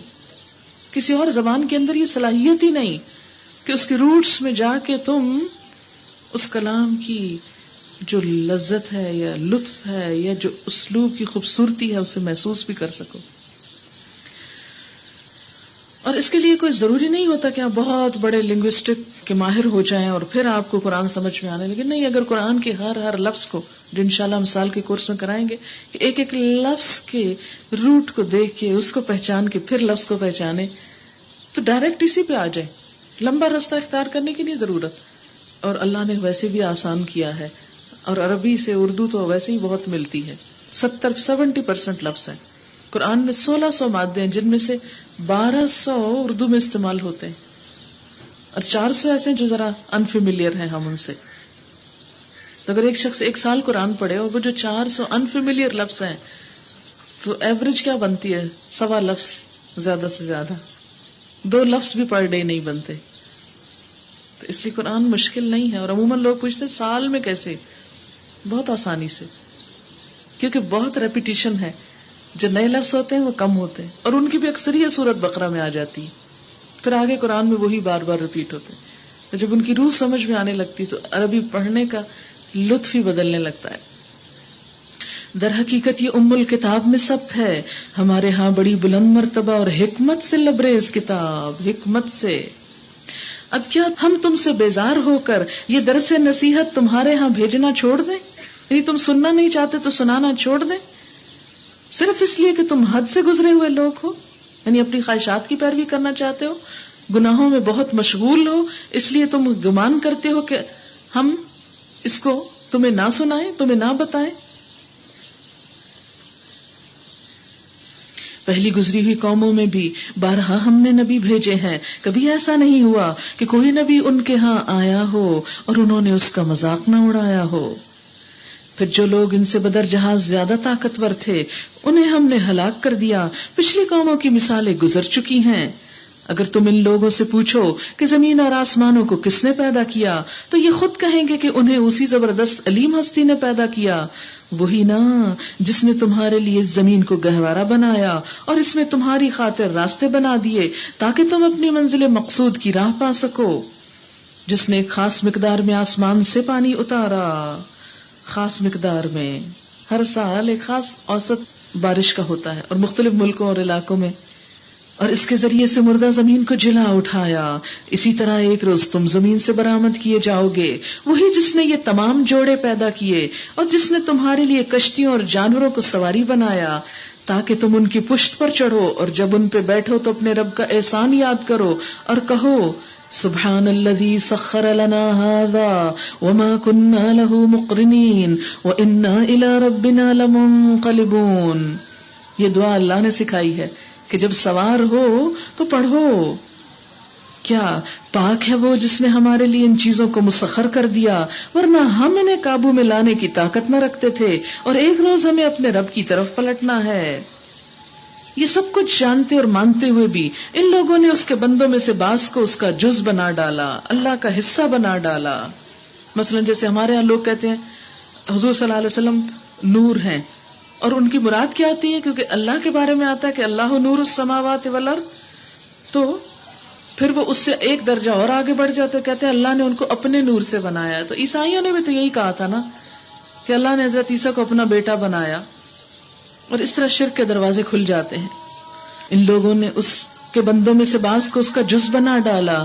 حقیقت یہ ہے کہ انسان کھلا احسان فراموش ہے. کیا اللہ نے اپنی مخلوق میں سے اپنے لیے بیٹیاں انتخاب کی اور تمہیں بیٹوں سے نوازا؟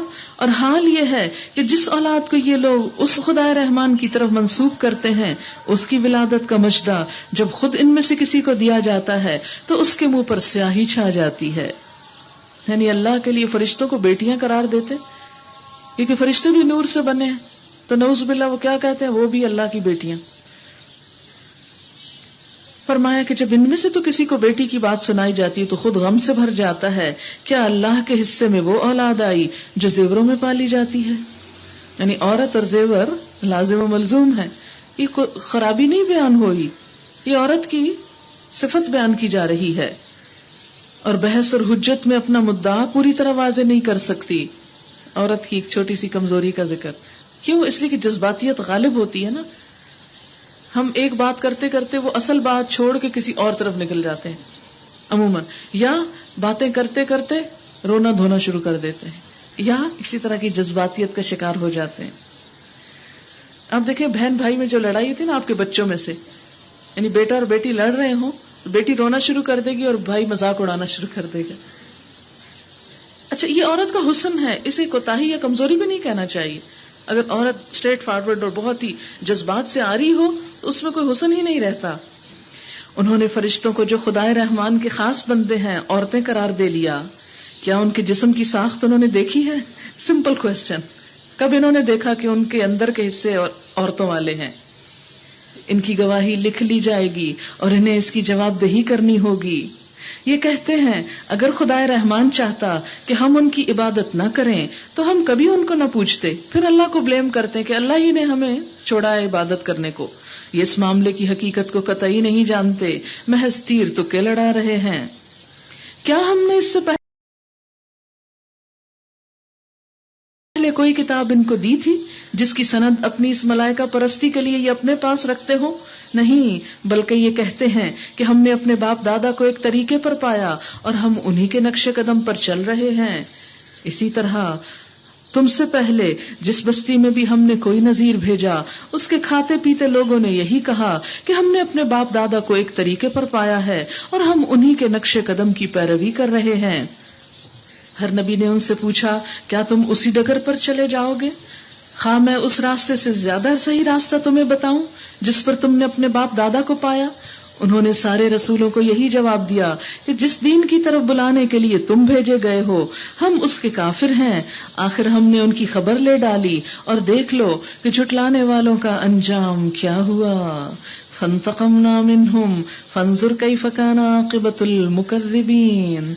وَإِذْ قَالَ إِبْرَاهِيمُ لِأَبِيهِ وَقَوْمِهِ إِنَّنِي بَرَاءٌ مِّمَّا تَعْبُدُونَ إِلَّا الَّذِي فَطَرَنِي فَإِنَّهُ سَيَهْدِينِ وَجَعَلَهَا كَلِمَةً بَاقِيَةً فِي عَقِبِهِ لَعَلَّهُمْ يَرْجِعُونَ.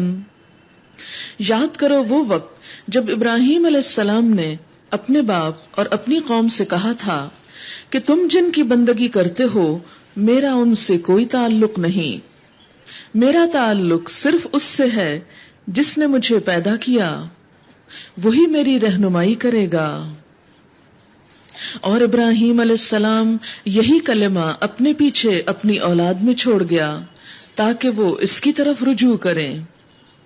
اس کے باوجود جب یہ لوگ دوسروں کی بندگی کرنے لگے تو میں نے ان کو مٹا نہیں دیا، بلکہ میں انہیں اور ان کے باپ دادا کو دنیا کی زندگی کا سامان دیتا رہا، یہاں تک کہ ان کے پاس حق اور کھول کھول کر بیان کرنے والا رسول آ گیا.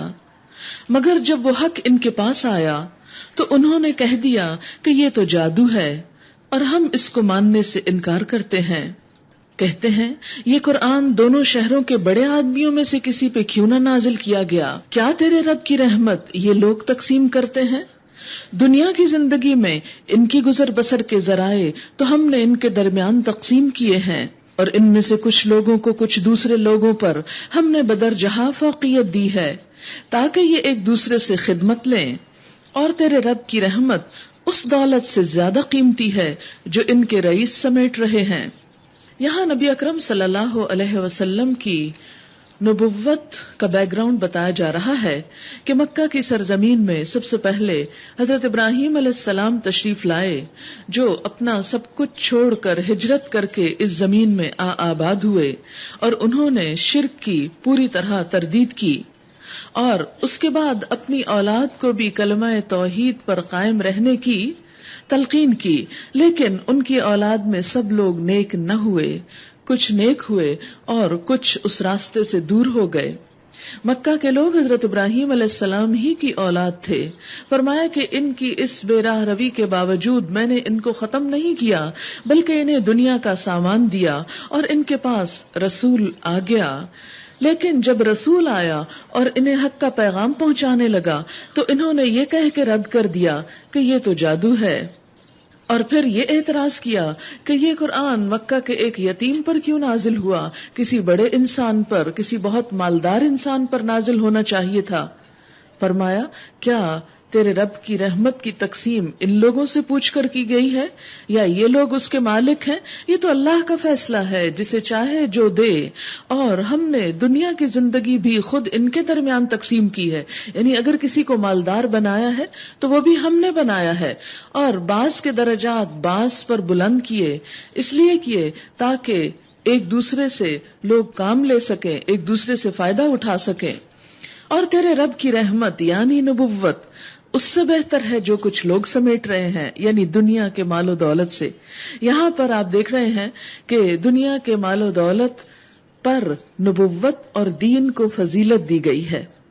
لیکن عموماً ہمارے لوگوں کا کیا حال ہوتا ہے؟ ہم لوگ کس چیز کو زیادہ اہمیت دیتے ہیں؟ اگر ہمیں دو چیزوں میں سے ایک کو چوز کرنا پڑے تو ہماری چوائس کیا ہوگی، ہمارا فیصلہ کیا ہوگا، ہماری پسند کیا ہوگی؟ ہم دنیا کی طرف انکلائن کر جائیں گے، یعنی جھک جائیں گے. اور عموماً ہم کس انسان سے متاثر ہوتے ہیں؟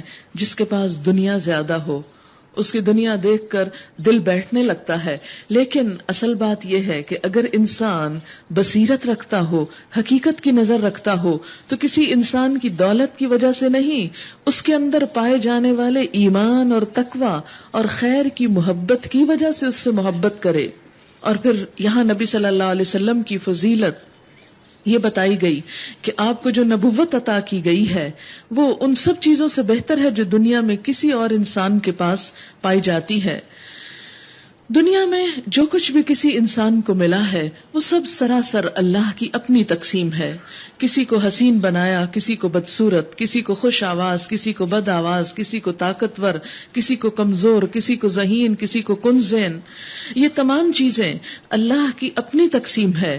رزق، طاقت، عزت، شہرت، دولت، حکومت اللہ جسے چاہتا ہے دیتا ہے اور جس سے چاہتا ہے لے لیتا ہے.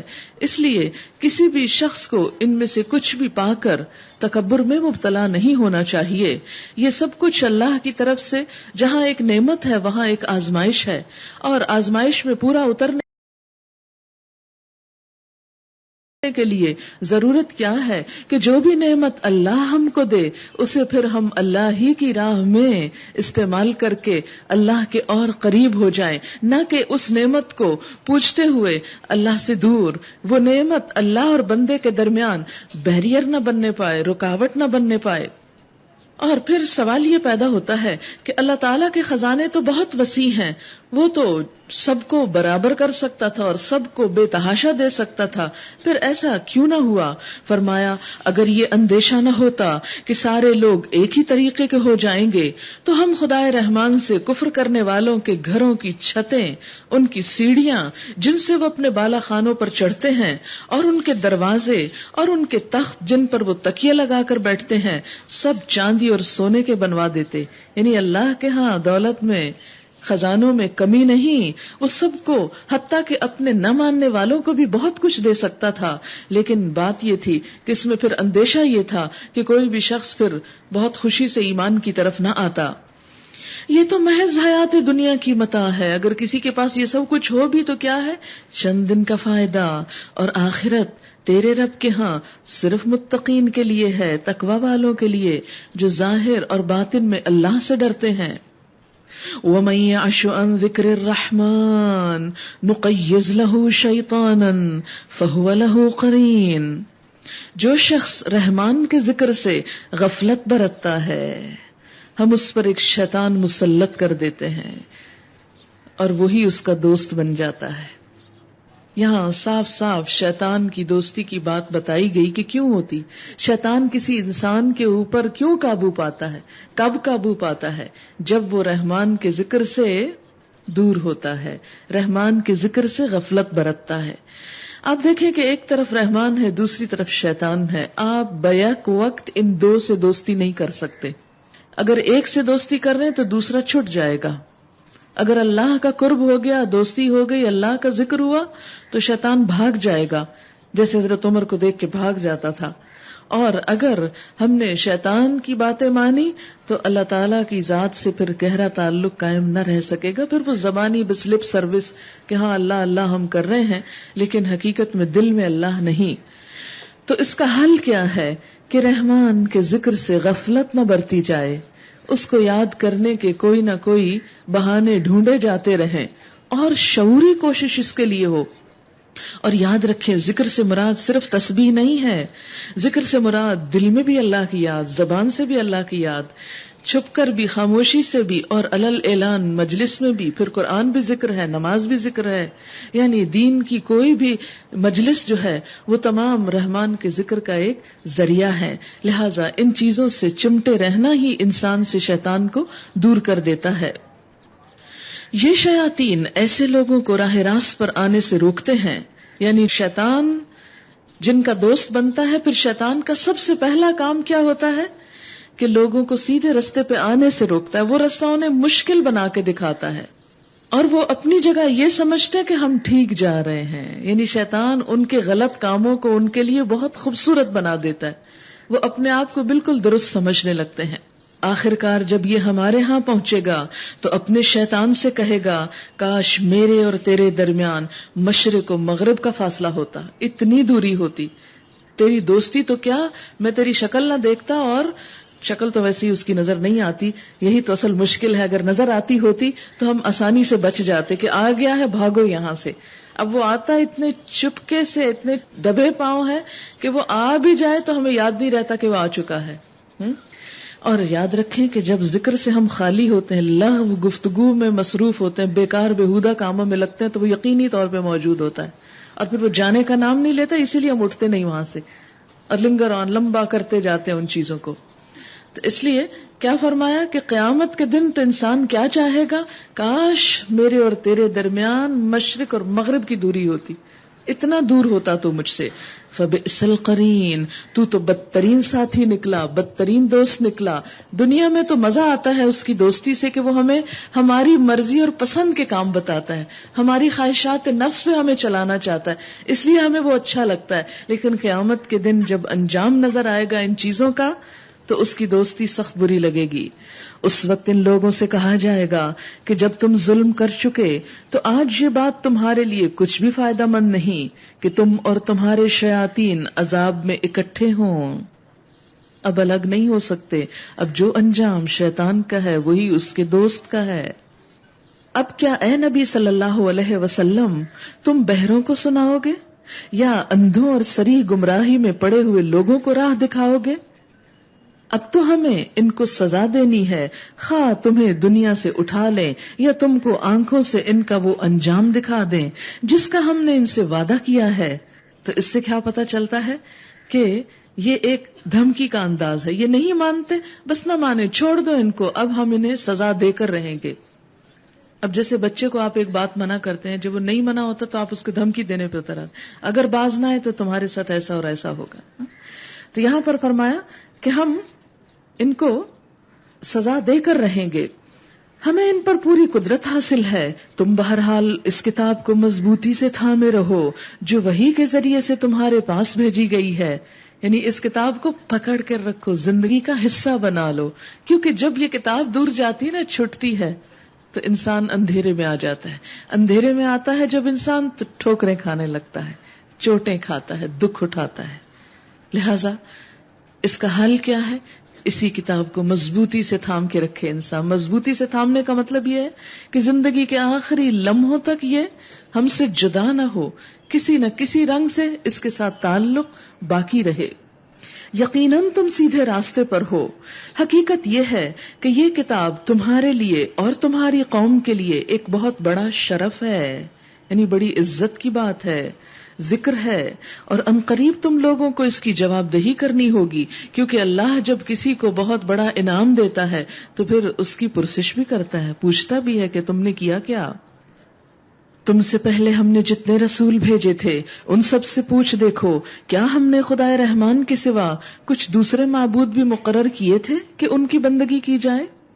ہم نے موسیٰ علیہ السلام کو اپنی نشانیوں کے ساتھ فرعون اور اس کے آیان سلطنت کے پاس بھیجا، اور اس نے جا کر کہا کہ میں رب العالمین کا رسول ہوں. پھر جب اس نے ہماری نشانیاں ان کے سامنے پیش کی تو وہ ٹھٹھے مارنے لگے. ہم ایک پر ایک ایسی نشانی ان کو دکھاتے چلے گئے جو پہلی سے بڑھ چڑھ کر تھی، اور ہم نے ان کو عذاب میں دھر لیا تاکہ وہ اپنی روش سے باز آئیں.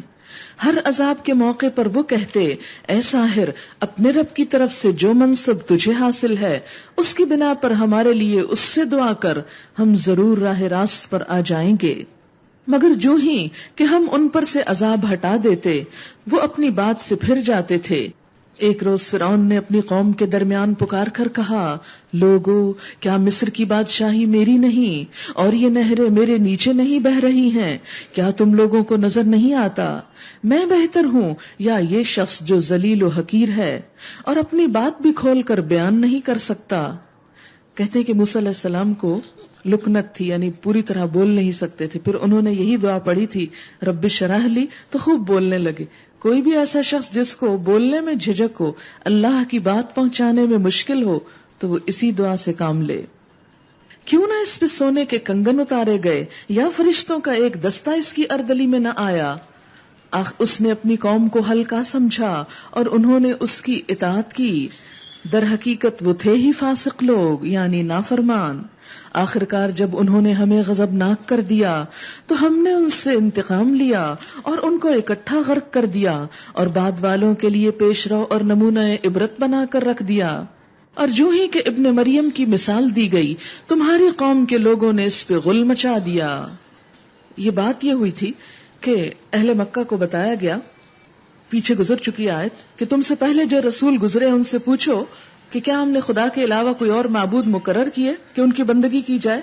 تو اہل مکہ کے سامنے جب یہ بات ہو رہی تھی تو ایک شخص جس کا نام روایات میں عبداللہ بن الزبارہ آیا، اس نے اعتراض کیا، کیوں بھائی عیسائی مریم کے بیٹے کو خدا کا بیٹا قرار دے کر اس کی عبادت کرتے ہیں یا نہیں، پھر ہمارے معبود کیوں برے ہیں؟ تو اس پر کفار کے مجمع میں خوب ٹھٹھا اڑا. تو اسی کے اوپر یہاں فرمایا، اور دراصل یہاں یہ ان لوگوں کے رویے کی بات کی جا رہی ہے کہ جو آیت کا ایک مفہوم جس کانٹیکسٹ میں وہ بات کی جا رہی ہے وہ سمجھنے کی بجائے اپنی مرضی اور منمانی کا مطلب نکالنے کی کوشش کرتے ہیں. تو فرمایا کہ جو ہی کہ ابن مریم کی مثال دی گئی، تمہاری قوم کے لوگوں نے اس پر غل مچا دیا اور کہنے لگے کہ ہمارے معبود اچھے ہیں یا یہ مثال وہ تمہارے سامنے محض کج بحثی کے لیے لائے ہیں. حقیقت یہ ہے کہ یہ ہیں ہی جھگڑالو لوگ. ابن مریم اس کے سوا کچھ نہ تھا کہ ایک بندہ تھا جس پر ہم نے انعام کیا اور بنی اسرائیل کے لیے اپنی قدرت کا ایک نمونہ بنا دیا. یعنی ہم نے اسے معبود نہیں مقرر کیا، لوگوں نے خود سے اسے یہ درجہ دے دیا. وہ تو ہماری قدرت کا بس ایک نمونہ تھا. ہم چاہیں تو تم سے فرشتے پیدا کر دیں جو زمین میں تمہارے جانشین ہوں، اور وہ دراصل قیامت کی ایک نشانی ہے. یاد رکھیں بعض لوگ اعتراض کرتے ہیں کہ یہ جو قیامت کی نشانیاں بتائی جاتی ہیں ان کا ذکر قرآن میں تو نہیں آیا.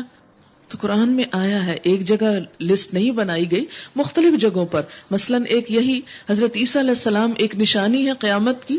تو یہ کیا نشانی ہے؟ یعنی قیامت کے آنے سے پہلے وہ دوبارہ دنیا میں آئیں گے. بس تم اس میں شک نہ کرو اور میری بات مان لو، یہی سیدھا راستہ ہے. ایسا نہ ہو کہ شیطان تم کو اس سے روک دے کہ وہ تمہارا کھلا دشمن ہے، یعنی قیامت پر ایمان لانے سے. اور جب عیسیٰ علیہ السلام سری نشانیاں لیے ہوئے آیا تھا تو اس نے کہا تھا کہ میں تم لوگوں کے پاس حکمت لے کر آیا ہوں، اور اس لیے آیا ہوں کہ تم پر ان بعض باتوں کی حقیقت کھول دوں جن میں تم اختلاف کر رہے ہو. لہٰذا تم اللہ سے ڈرو اور میری اطاعت کرو. حقیقت یہ ہے کہ اللہ ہی میرا رب بھی ہے اور تمہارا رب بھی، اسی کی تم عبادت کرو، یہی سیدھا راستہ ہے. مگر اس کی اس صاف تعلیم کے باوجود گروہوں نے آپس میں اختلاف کیا، پس تباہی ہے ان لوگوں کے لیے جنہوں نے ظلم کیا ایک دردناک دن کے عذاب سے. کیا یہ لوگ اب بس اسی چیز کے منتظر ہیں کہ اچانک ان پہ قیامت آ جائے اور انہیں خبر بھی نہ ہو؟ وہ دن جب آئے گا تو متقین کو چھوڑ کر باقی سب دوست ایک دوسرے کے دشمن ہو جائیں گے. یہاں دوستی کا معیار بتا دیا گیا کہ کسی سے بھی دوستی اور تعلق رکھو تو کس بنیاد پر؟ تقوی کی بنیاد پر، کہ اس انسان کے پاس بیٹھ کر اللہ کی محبت میں کتنا اضافہ ہوتا ہے. یاد رکھیں اگر کسی انسان کے پاس بیٹھ کر اللہ کی محبت کی بجائے غفلت بڑھتی ہے، جان لیں کہ یہ دوست دشمن ہے میرا، یہ مخلص نہیں، خیر خواہ نہیں. کیونکہ صاف کہہ دیا گیا کیا الاخلاء یومئذ بعضهم لبعض عدو الا المتقین، کہ سب دوست اخلا خلیل کی جمع، یومئذ اس دن، بعضهم ان میں سے بعض، لبعض بعض کے لیے، عدو دشمن بن جائیں گے. الا المتقین صرف تقوی والے. وہ کہاں ہوں گے؟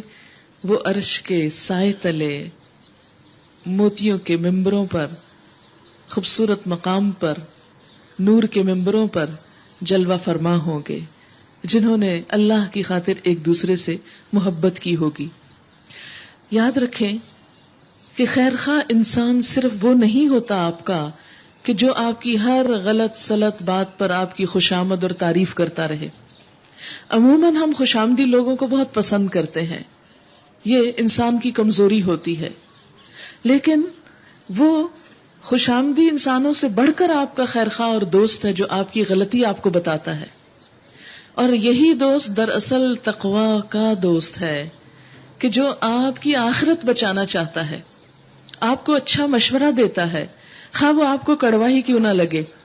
بعض اوقات کسی کی بات آپ کو بہت تکلیف دیتی ہے لیکن وہ دراصل آپ کے حق میں بہت فائدے کی ہوتی ہے، بہت اچھی ہوتی ہے. تو عموماً لوگ ایسے لوگوں کو گنوا دیتے ہیں، دوست نہیں بناتے.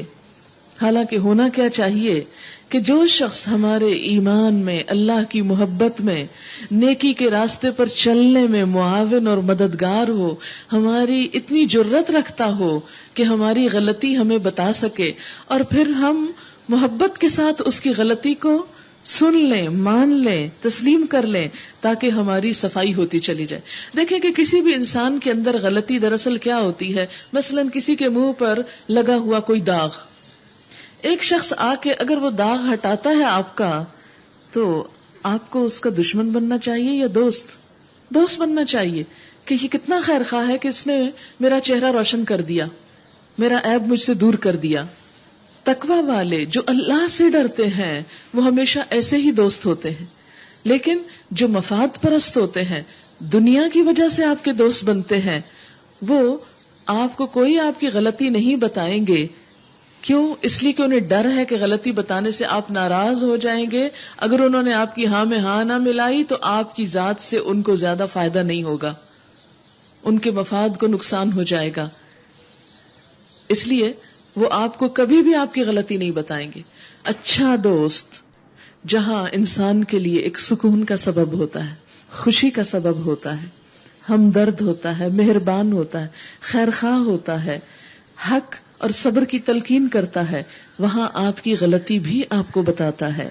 اور یہی دوستی دراصل تقوی پر مبنی دوستی ہے کہ جس میں اللہ کا ڈر برقرار رہے. اسی لیے یہی دوست کامیاب ہے.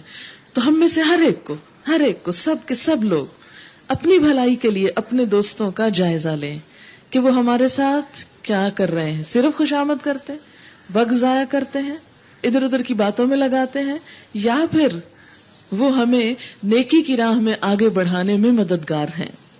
الاخلاء یومئذ بعضهم لبعض عدو الا المتقین. متقین کو چھوڑ کر باقی سب لوگ اس دن ایک دوسرے کے دشمن ہو جائیں گے. اس روز ان لوگوں سے جو ہماری آیات پر ایمان لائے تھے اور مطیع فرمان بن کر رہے تھے کہا جائے گا کہ اے میرے بندو، آج تمہارے لیے کوئی خوف نہیں اور نہ تمہیں کوئی غم لاحق ہوگا. داخل ہو جاؤ تم جنت میں اور تمہاری بیویاں. ازواج کا لفظ یہاں بیویوں کے لیے بھی ہے اور ساتھیوں کے لیے بھی ہے نہیں، دوست بھی مراد ہو سکتے ہیں کیونکہ زوج سپاؤس کے لیے اور پیئر میں جوڑے کے لیے استعمال ہوتا ہے. داخل ہو جاؤ جنت میں تم اور تمہارے ساتھی، تمہیں خوش کر دیا جائے گا. کیوں؟ پیچھے چونکہ دوستی کی بات ہوئی نا، اس لیے یہ معنی بھی مراد ہو سکتا ہے. ان کے آگے سونے کے تھال اور ساغر گردش کرائے جا رہے ہوں گے. اتنی بہترین خوبصورت سروس کہ سونے کے چمکتے تھالوں میں، چاندی جیسے شیشے کے گلاسز میں بہترین ڈرنکس پیش کیے جائیں گے.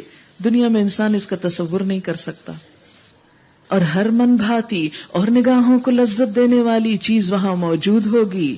ان سے کہا جائے گا تم اب یہاں ہمیشہ رہو گے، ہمیشہ. دنیا میں کیا ہوتا ہے، کبھی آپ کا دل چاہتا ہے انجوائمنٹ کو، اب بہت اچھی کھانے کی جگہ پہ چلے جاتے ہیں جہاں سروس بہت اعلیٰ ہو، بہترین سپاٹ پہ جاتے ہیں، وہاں جاتے ہیں، بہت اچھا ماحول، بہت خوبصورت جگہ، بہت ڈیلیشیس کھانا، بہت اچھا پیش کرنے کا انداز، ہر چیز بہت اچھی. لیکن کیا ہوتا ہے جب کھانا کھا چکتے ہیں، تھوڑی دیر بات چیت کرتے ہیں، پھر ٹائم ہو جاتا ہے، چلو اب چلتے ہیں، بور ہونے لگتے ہیں وہاں بیٹھ کے بھی، اور گھر چلے آتے ہیں. گھر آ کے اور بوریت ہونے لگتی، پھر وہاں چین نہیں آتا، کہیں اور چلے جاتے ہیں. چین ہے ہی نہیں یہاں، کیونکہ اللہ نے چین کے لیے تو پیدا ہی نہیں کیا تھا، کام کے لیے کیا تھا. کام کریں گے تو یہاں بھی چین ہونے لگے گا. زندگی کو بامقصد بنائیں گے تو یہاں بھی لطف آنے لگے گا زندہ رہنے کا بھی. اور کوئی بھی خوشی کا موقع کتنی جلدی چلا جاتا ہے. کتنا انتظار تھا نئے سال کے آنے کا، نئی صدی کے آنے کا. آ گئی نا، بس آ گئی. وہی زندگی، وہی روٹین، وہی سب کچھ چل رہا ہے. ساری ایکسائٹمنٹ ختم ہو کے رہ گئی. دنیا تو یہی کچھ ہے بس. کتنا انتظار ہوتا ہے لڑکیوں کو اپنی شادی کا، ہے شادی ہوگی، کپڑے پہنیں گے، زیور پہنیں گے، نئی نئی چیزیں امیاں بناتی ہیں تو دیکھ دیکھ کے خوش ہو رہی ہوتی ہیں، یہ بھی ہم لے جائیں گے، یہ بھی لے جائیں گے. شادی کا دن آتا ہے، ہزاروں روپے لگا کے بہت خوبصورت آرٹیفیشل قسم کے جھوٹے قسم کے خوبصورت بن کے بیٹھتے ہیں، اور پھر دیکھیں نا ہم جھوٹ پہ کتنے ہزاروں روپے لگا دیتے ہیں، اپنے آپ کو بھی دھوکہ دیتے ہیں، دوسروں کو بھی. خیر یہ تو ایک الگ ٹاپک ہے. بہرحال تھوڑی دیر ہوتی ہے اور پھر اس کے بعد سب میلہ بکھر جاتا ہے، اور پھر ذمہ داریاں آ پڑتی ہیں، پھر بچے پیدا ہوتے ہیں اور ان کی نیپیز ہیں اور ان کا دودھ ہے اور فیڈرز ہیں، اور بس وہ کہاں گیا سارا حسن، ختم. اتنے سال انتظار کیا تھا اس دن کا، تھوڑی دیر کے لیے آیا اور چلا گیا. پھر کھینچ تان کرتے ہیں اینیورسریز منا کے، لیکن وہ پھر بھی قابو نہیں آتا، کبھی ایک روٹھا ہوا ہے، کبھی دوسرا روٹھا ہوا ہے. یہ ہے دنیا تو. لیکن اس کے برعکس آخرت اور جنت.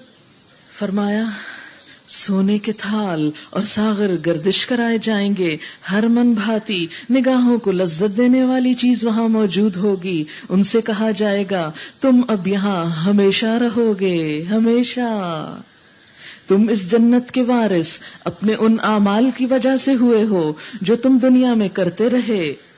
تمہارے لیے یہاں بکثرت پھل موجود ہیں جنہیں تم کھاؤ گے. رہے مجرم تو وہ ہمیشہ جہنم کے عذاب میں مبتلا رہیں گے، کبھی ان کے عذاب میں کمی نہ ہوگی اور وہ اس میں مایوس پڑے ہوں گے. کوئی ہوپ نہیں، کوئی امید نہیں. ان پر ہم نے ظلم نہیں کیا بلکہ وہ خود ہی اپنے اوپر ظلم کرتے رہے. وہ پکاریں گے اے مالک، تیرا رب. یہ مالک جہنم کا داروغہ ہے. تیرا رب ہمارا کام ہی تمام کر دے تو اچھا ہے، ہم مر ہی جائیں تو بس جان چھوٹ جائے. وہ جواب دے گا تم یوں ہی پڑے رہو گے، ہم تمہارے پاس حق لے کر آئے تھے مگر تم میں سے اکثر کو حق ہی ناگوار تھا. کتنی سچی بات ہے. حق ہم کو چبھتا ہے، سچی بات ہم کو اچھی نہیں لگتی، ہم اسے ماننا نہیں چاہتے، لیکن فائدہ اسی میں ہے جیسے کسی بھی کڑوی دوا میں ہی فائدہ ہوتا ہے اور اس کے بغیر گزارا نہیں. کیا ان لوگوں نے کوئی اقدام کرنے کا فیصلہ کر لیا، یعنی سازشیں کر رہے ہیں؟ اچھا تو ہم بھی پھر ایک فیصلہ کیے دیتے ہیں. کیا انہوں نے یہ سمجھ رکھا ہے کہ ہم ان کی راز کی باتیں اور ان کی سرگوشیاں سنتے نہیں ہیں؟ ان لوگوں کی طرف اشارہ جو دین کے خلاف سازشیں کرتے تھے. ہم سب کچھ سن رہے ہیں اور ہمارے فرشتے ان کے پاس ہی لکھ رہے ہیں. ان سے کہو اگر واقعی رحمان کی کوئی اولاد ہوتی تو سب سے پہلے عبادت کرنے والا میں ہوتا.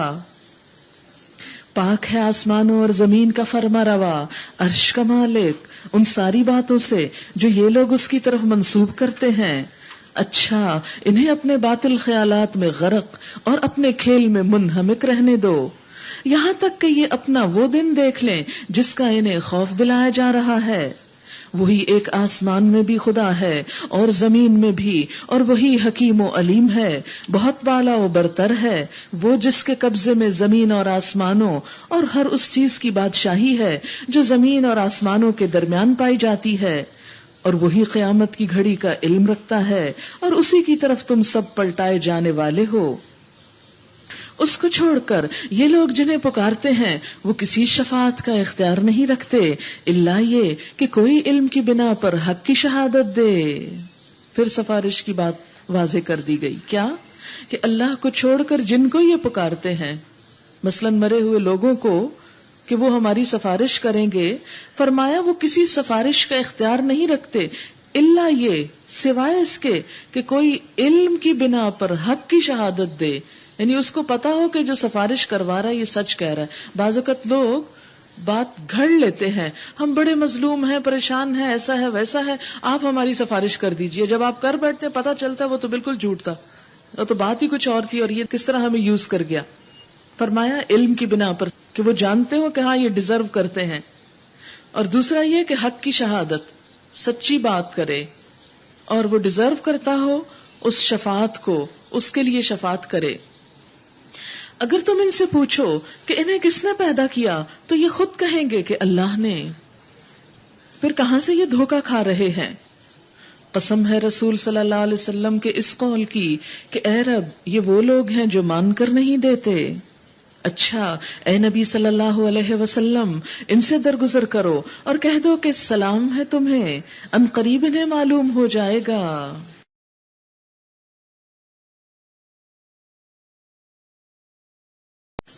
سورة الدخان. بسم اللہ الرحمن الرحیم. حامیم والکتاب المبین انا انزلناه فی لیلۃ مبارکۃ انا کنا منذرین فیہا یفرق کل امر حکیم امرا من عندنا انا کنا مرسلین رحمتا من ربک انہ هو السمیع العلیم. حامیم، قسم ہے اس کتاب مبین کی کہ ہم نے اسے ایک بڑی خیر و برکت والی رات میں نازل کیا. وہ کون سی؟ لیلۃ القدر. جیسے دوسری جگہ پر آتا ہے انا انزلناہ فی لیلۃ القدر. کیونکہ ہم لوگوں کو متنبہ کرنے کا ارادہ رکھتے تھے. قرآن کیوں اتارا گیا؟ کہ لوگوں کو خبردار کیا جائے، آگاہ کیا جائے. یہ وہ رات تھی جس میں ہر معاملے کا حکیمانہ فیصلہ ہمارے حکم سے صادر کیا جاتا ہے. کون سی رات؟ جس میں ہر معاملے کا حکیمانہ فیصلہ ہمارے حکم سے نافذ کیا جاتا ہے. یعنی لیلۃ القدر ہی مراد ہے، تقدیر کی رات. عموماً ہمارے ہاں ایک بات مشہور ہو گئی ہے، اور وہ بات یہ ہے کہ یہ جو تقدیر کے فیصلے ہوتے ہیں 15 شعبان میں ہوتے ہیں، شب برات جس کو ہم بولتے ہیں. لیکن قرآن کی روح سے یہ رات لیلۃ القدر کی، رمضان کی رات ہے، کیونکہ اسی میں قرآن نازل ہوا. پیچھے آپ پڑھ چکے ہیں شہر رمضان الذی انزل فیہ القرآن، اور لیلۃ القدر انا انزلناہ فی لیلۃ القدر. اور لیلۃ القدر حدیث کے مطابق طاق راتوں میں سے ایک رات ہے. تو اس لیے یہ کہنا کہ یہ 15 شعبان کو ہوتے ہیں، قرآن کی روح سے یہ درست معلوم نہیں ہوتا.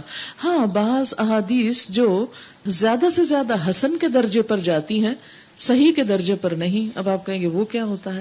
تو یہ ایک علم ہے جس سے کیٹیگریز کی جاتی ہے حدیث کی، کہ کون سی زیادہ اوتھینٹک ہے، کون سی نمبر 2 ہے، کون سی جو ہے وہ ضعیف ہے. تو صحیح اور ضعیف کے درمیان کا ایک درجہ ہے. میکسیمم وہاں تک جاتی ہے ایک روایت جس سے 15 شعبان کی یعنی شبرات کی کچھ فضیلت معلوم ہوتی. تو زیادہ سے زیادہ ہم اس رات میں کیا کر سکتے ہیں کہ کچھ نوافل وغیرہ ادا کر لیں. لیکن یہ جو عموماً ہمارے ہاں نیوز پیپرز میں بڑے بڑے صفوں پر بے شمار قصے کہانیاں لکھے ہوتے ہیں، اس رات میں یہ ہوتا ہے، وہ، اس سب ایسی باتیں ہیں کہ جن کا اصل حقیقت سے تعلق نہیں. زیادہ سے زیادہ جو آپ اس رات کر سکتے ہیں وہ کچھ عبادت کر لیجئے، اگرچہ وہ بھی فرض کے درجے میں نہیں. لیکن یہ سمجھنا کہ اس رات فیصلے اترتے ہیں، قسمتیں بنتی ہیں، یا عمر، رزق، زندگی، موت وغیرہ کا فیصلہ آتا ہے، وہ نہیں ہے. یہ رات ہے رحمتا من ربک، تیرے رب کی رحمت کے طور پر ہم ایک رسول بھیجنے والے تھے. انا کنا مرسلین، یقیناً وہی سب کچھ سننے اور جاننے والا ہے، آسمانوں اور زمین کا رب، اور ہر اس چیز کا رب جو آسمان اور زمین کے درمیان ہے. اگر تم لوگ واقعی یقین رکھنے والے ہو، کوئی معبود اس کے سوا نہیں ہے، وہی زندگی عطا کرتا ہے، وہی موت دیتا ہے، تمہارا رب اور تمہارے ان اسلاف کا رب جو پہلے گزر چکے ہیں. مگر فی الواقع ان لوگوں کو یقین نہیں ہے، بلکہ یہ اپنے شک میں پڑے کھیل رہے ہیں. اچھا انتظار کرو اس دن کا جب آسمان صریح دھواں لیے ہوئے آئے گا اور وہ لوگوں پر چھا جائے گا. یہ ہے دردناک سزا. اب کہتے ہیں پروردگار ہم پر سے عذاب ٹال دے، ہم ایمان لاتے ہیں. ان کی غفلت کہاں دور ہوتی ہے. ان کا حال تو یہ ہے کہ ان کے پاس رسول مبین آ گیا، پھر بھی یہ اس کی طرف متوجہ نہ ہوئے اور کہا کہ یہ تو سکھایا پڑھایا باولا ہے. معلم مجنون، لکھا پڑھا مجنون، یعنی پڑھ لکھ کے مجنون. ہم ذرا عذاب ہٹائے دیتے ہیں، تم لوگ پھر وہی کچھ کرو گے جو پہلے کر رہے تھے. جس روز ہم بڑی ضرب لگائیں گے وہ دن ہوگا جب ہم تم سے انتقام لیں گے. ہم ان سے پہلے فرعون کی قوم کو اسی آزمائش میں ڈال چکے ہیں. ان کے پاس ایک نہایت شریف رسول آیا، یعنی موسیٰ علیہ السلام، اور اس نے کہا اللہ کے بندوں یعنی بنی اسرائیل کو میرے حوالے کر دو، میں تمہارے لیے ایک امانت دار رسول ہوں. اللہ کے مقابلے میں سرکشی نہ کرو. میں تمہارے سامنے اپنی ماموریت کی صریح سند پیش کرتا ہوں، اور میں اپنے رب اور تمہارے رب کی پناہ لے چکا ہوں اس سے کہ تم مجھ پر حملہ آور ہو. یہ آیت بہت اچھی ہے، اس کو مارک کر سکتے ہیں آپ، کہ اگر کبھی کسی کے شر کا اندیشہ ہو تو آپ یہ پڑھ سکتے ہیں وَإِنِّي عُذْتُ بِرَبِّي وَرَبِّكُمْ أَن تَرْجُمُونِ. آیت ہے 20 سورۃ دخان. اگر تم میری بات نہیں مانتے تو مجھ پر ہاتھ ڈالنے سے باز رہو. وَإِن لَّمْ تُؤْمِنُوا لِي فَاعْتَزِلُونِ، یہ بھی ساتھ ملا لے. آخر کار اس نے اپنے رب کو پکارا کہ یہ لوگ مجرم ہیں. جواب دیا گیا اچھا تو راتوں رات میرے بندوں کو لے کر چل پڑو. تم لوگوں کا پیچھا کیا جائے گا، سمندر کو اس کے حال پر کھلا چھوڑ دو. یہ سارا لشکر غرق ہونے والا ہے. کتنے ہی باغ اور چشمے اور کھیت اور شاندار محل تھے جو وہ چھوڑ گئے، سب دنیا میں رہ گیا. کتنے ہی عیش کے سر و سامان جن میں وہ مزے کر رہے تھے ان کے پیچھے دھرے رہ گئے. یہ ہوا ان کا انجام، اور ہم نے دوسروں کو ان چیزوں کا وارث بنا دیا. یاد رکھیں یہ صرف فرعون کے ساتھ نہیں اور اس کی قوم کے ساتھ نہیں، ہر دنیا پرست انسان کے ساتھ یہی کچھ ہونے والا ہے. ہر دنیا دار کے ساتھ یہی کچھ ہونے والا ہے جو صرف دنیا میں مگن رہتا ہے اور اپنی آخرت نہیں بناتا. صرف یہی کہ نہ ہو کر رہ جائیں، اس کے لیے بھی کچھ بنائے جہاں ہمیشہ رہنا ہے. پھر نہ آسمان ان پر رویا اور نہ زمین، اور ان کو ذرا سی مہلت بھی نہ دی گئی. اس طرح بنی اسرائیل کو ہم نے سخت ذلت کے عذاب فرعون سے نجات دی، جو حد سے گزرنے والوں میں فی الواقع بڑے اونچے درجے کا آدمی تھا. یعنی مسرفین میں بہت آگے بڑھا ہوا تھا، حد سے بڑھنے والوں میں سے بھی بہت آگے بڑھ گیا تھا. اسی لیے آپ دیکھتے ہیں کہ ہر سپارے میں تقریباً موسیٰ علیہ السلام اور فرعون کا ذکر آتا ہے، تاکہ ہر حد سے بڑھنے والے کے لیے عبرت ہو. اللہ کو سب سے سخت ناپسند چیز جو ہے شرک کے بعد وہ تکبر ہے. تکبر، اپنے آپ کو بڑی چیز سمجھ لینا. اور فرعون اسی بیماری کا شکار تھا، اتنا تکبر سے بھرا ہوا کہ اپنے آپ کو خدا کہتا تھا. اور ان کی حالت جانتے ہوئے ان کو دنیا کی دوسری قوموں پر ترجیح دی. یعنی بنی اسرائیل غلام قوم تھی، دنیاوی اعتبار سے ترقی یافتہ نہ تھے، لیکن ایمان والے تھے.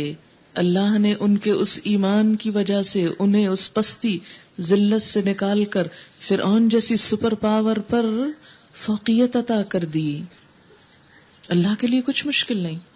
آج بھی اگر ہم لوگوں میں ایمان پیدا ہو جائے، اگر سچے دل سے ہم اس پیغام کو دنیا تک پہنچائیں، کوئی وجہ نہیں کہ آج بھی امت مسلمہ اپنی اس تمام تر کمزوریوں، مادی، معاشی، روحانی کمزوریوں کے باوجود بھی دنیا میں آگے بڑھ سکتی ہے.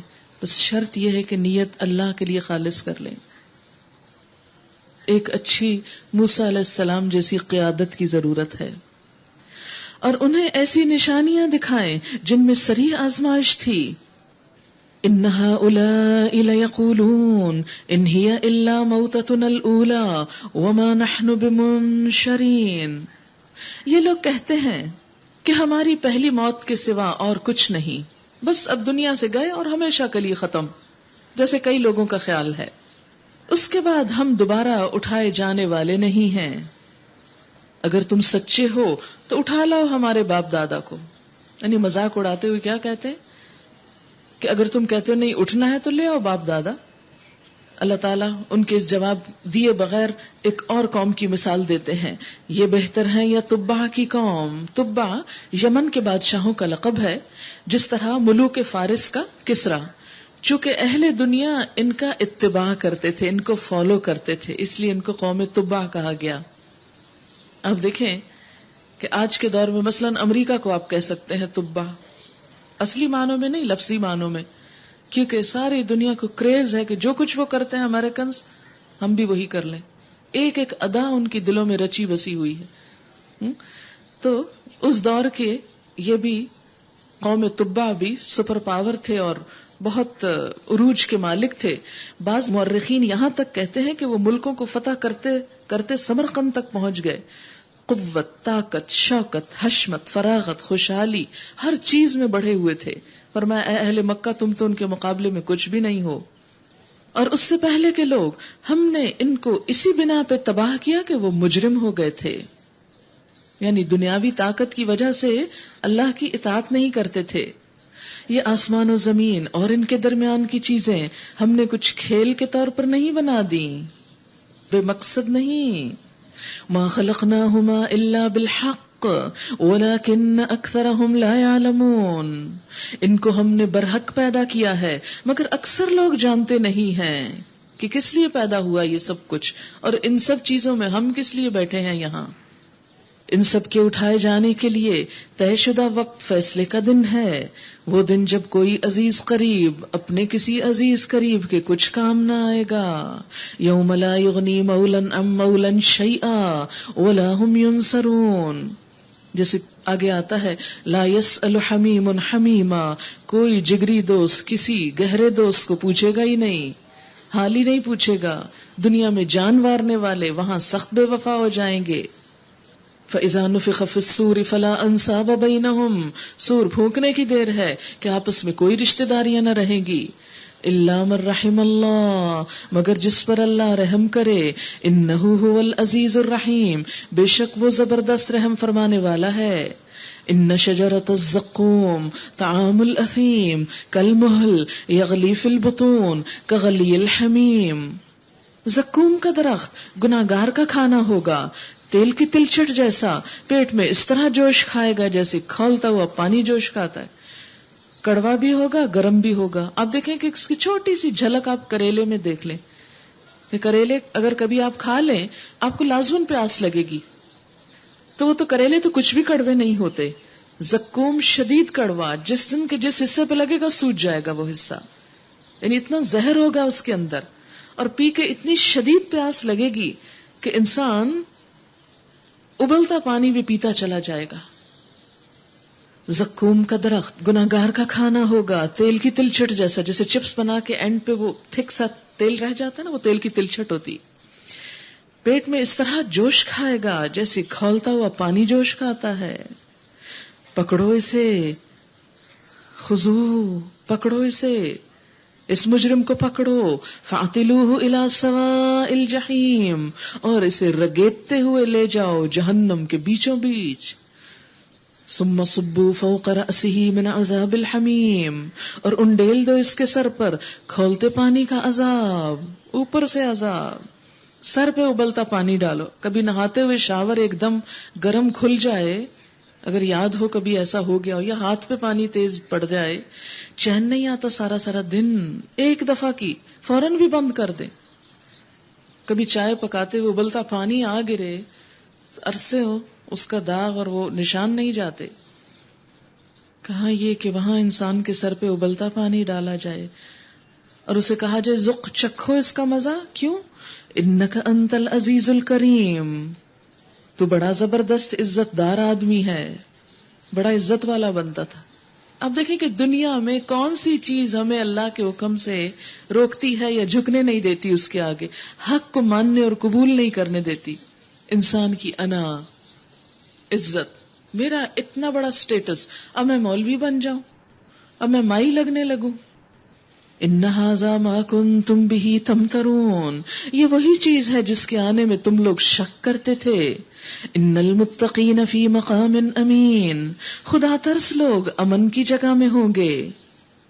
فی جنات وعیون، باغوں اور چشموں میں. یلبسون من سندس واستبرق متقابلین، حریر و دیبا کے لباس پہنے آمنے سامنے بیٹھے ہوں گے. کذالک، اسی طرح یہ ہوگی ان کی شان. وزوجناہم بحور عین، اور ہم گوری گوری موٹی آنکھوں والی عورتوں سے انہیں بیاہ دیں گے. یدعون فیہا بکل فاکہۃ آمنین، وہاں وہ اطمینان سے ہر طرح کی لذیذ چیزیں طلب کریں گے. لا یذوقون فیہا الموت، وہاں وہ موت کا مزہ کبھی نہ چکھیں گے.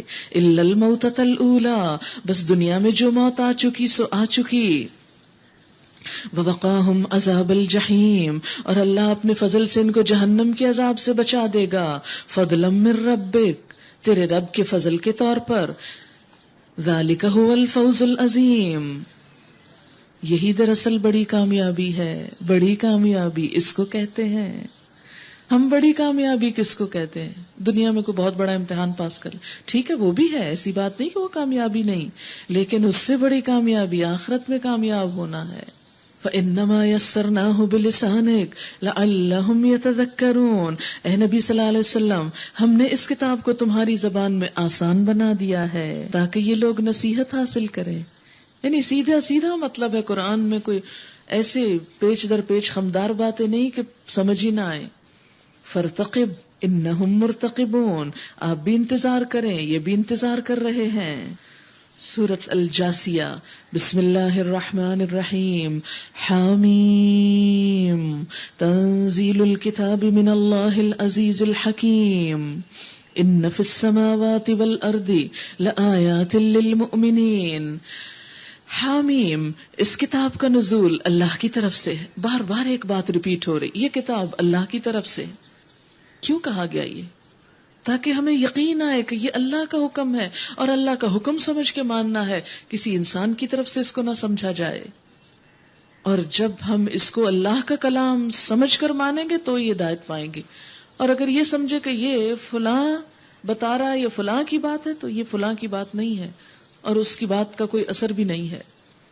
اصل میں اس کی تاثیر کیوں ہے اس قرآن کی؟ کہ اللہ کا کلام ہے. اور جتنا جتنا یقین ہوگا ہمارا کہ ہمارے رب کی بات ہے، اتنا ہی بہتر طور پر دل میں اترے گا، اتنا ہی سمجھیں گے، اتنا عمل بدلے گا. ورنہ کسی انسان کی طرف سے آئی ہوئی یا اس کی زبان سے نکلی ہوئی انفارمیشن کے طور پر اگر آپ اس کو لیں گے تو زیادہ فائدہ نہ ہو سکے گا. ان فی السماوات والارض لآیات للمؤمنین. یعنی اس کتاب کو پڑھنے کے بعد پھر مزید کیا چیز فائدہ دیتی ہے؟ کائنات میں بکھری ہوئی اللہ کی نشانیاں. دو چیزیں انسان کو اللہ کے قریب کرتی ہیں، نیچر اور قرآن. ان سے گہرا تعلق ہونا چاہیے. لیکن افسوس کہ ہم آرٹیفیشل لائف کے اتنے عادی ہو گئے ہیں، مصنوعی زندگیاں، مصنوعی روشنیاں، ہر چیز تو ہماری آرٹیفیشل ہو گئی.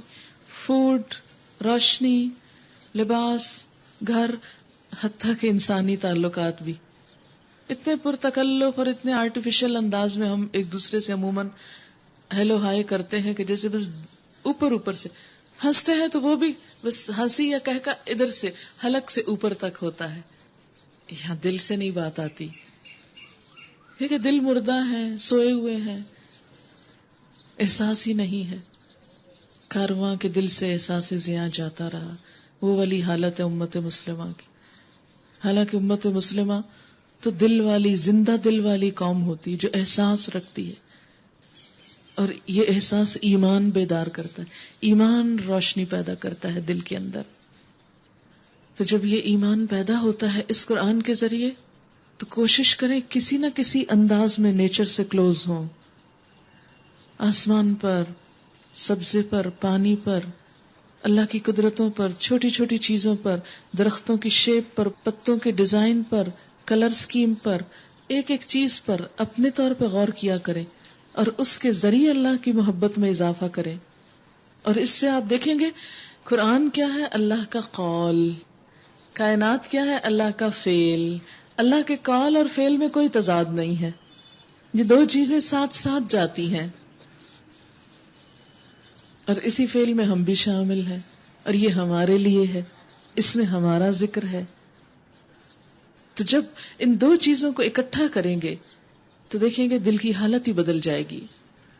فرمایا یقیناً آسمانوں اور زمین میں ایمان والوں کے لیے نشانیاں ہیں. لیکن ایمان والے تو سب چیزیں چھوڑ کے سمجھتے ہیں کہ دین یہ کہ ہر دنیا کا ہر چیز چھوڑ دو، نہ آسمان کو دیکھو نہ زمین کو دیکھو.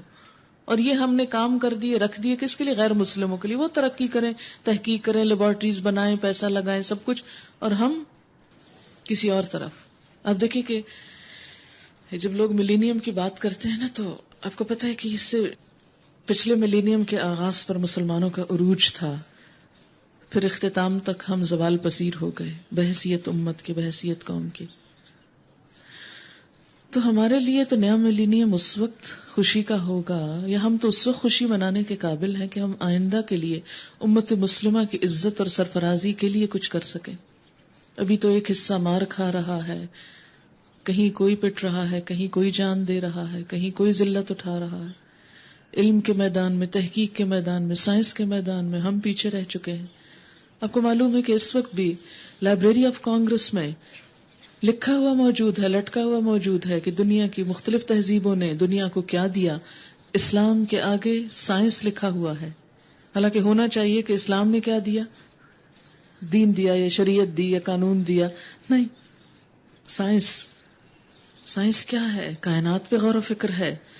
قرآن اس کے لیے دعوت دیتا ہے آپ کو، لیکن ہم سمجھتے ہیں کہ شاید وہ تو دنیا کا کام ہے، اس لیے اس سے ہماری کوئی غرض غایت ہونی نہیں چاہیے. اور یہ بھی خیالات ہمارے اندر اسی لیے آئے ہیں کہ ہم نے قرآن کو چھوڑ کر دین کو بطور دین اختیار کر لیا. اگر قرآن بار بار پڑھا جائے اور غور و فکر کی آیات بار بار پڑھی جائیں تو ہو سکتا نہیں کہ مسلمان پھر اس میدان میں آگے نہ آئے. فرمایا وفی خلقکم، تمہاری اپنی پیدائش میں اور ان حیوانات میں جن کو اللہ زمین میں پھیلا رہا ہے بڑی نشانیاں ہیں ان لوگوں کے لیے جو یقین لانے والے ہیں.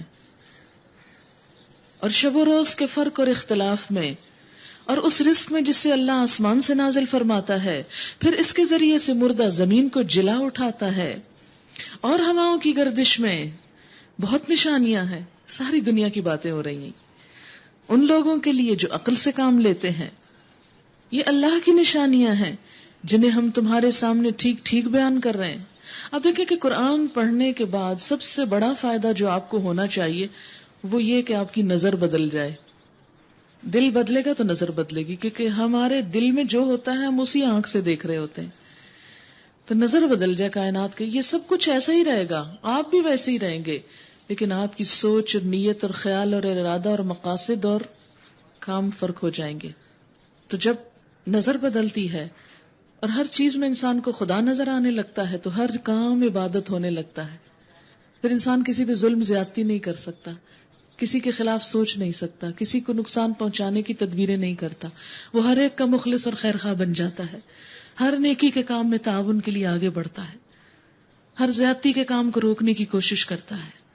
اب آخر اللہ اور اس کی آیات کے بعد اور کون سی بات ہے جس پہ یہ لوگ ایمان لائیں گے؟ اللہ اور اس کی آیات یا نشانیاں، اس کے بعد اور چیز ہی کیا ہے جس کو یہ مانیں گے؟ تباہی ہے ہر اس جھوٹے بدعمال شخص کے لیے. غور سے سننے والی آیت ہے. وَيْلٌ لِكُلِّ أَفَّاكٍ أَثِيمٍ يَسْمَعُ آيَاتِ اللَّهِ تُتْلَى عَلَيْهِ ثُمَّ يُصِرُّ مُسْتَكْبِرًا كَأَن لَّمْ يَسْمَعْهَا. تباہی ہے، تباہی ہر اس جھوٹے بدعمال شخص کے لیے. کون؟ کہاں ہے وہ؟ کیسا ہے؟ کیا نام ہے اس کا؟ نام کوئی نہیں بتایا گیا، اس کی نشانی بتائی گئی. پہچان لو اس کو، چاہے اپنے اندر چاہے باہر. پہلے اپنے اندر دیکھو کہیں وہ آپ کے اندر تو نہیں، اور پھر آس پاس بھی دیکھ سکتے ہو.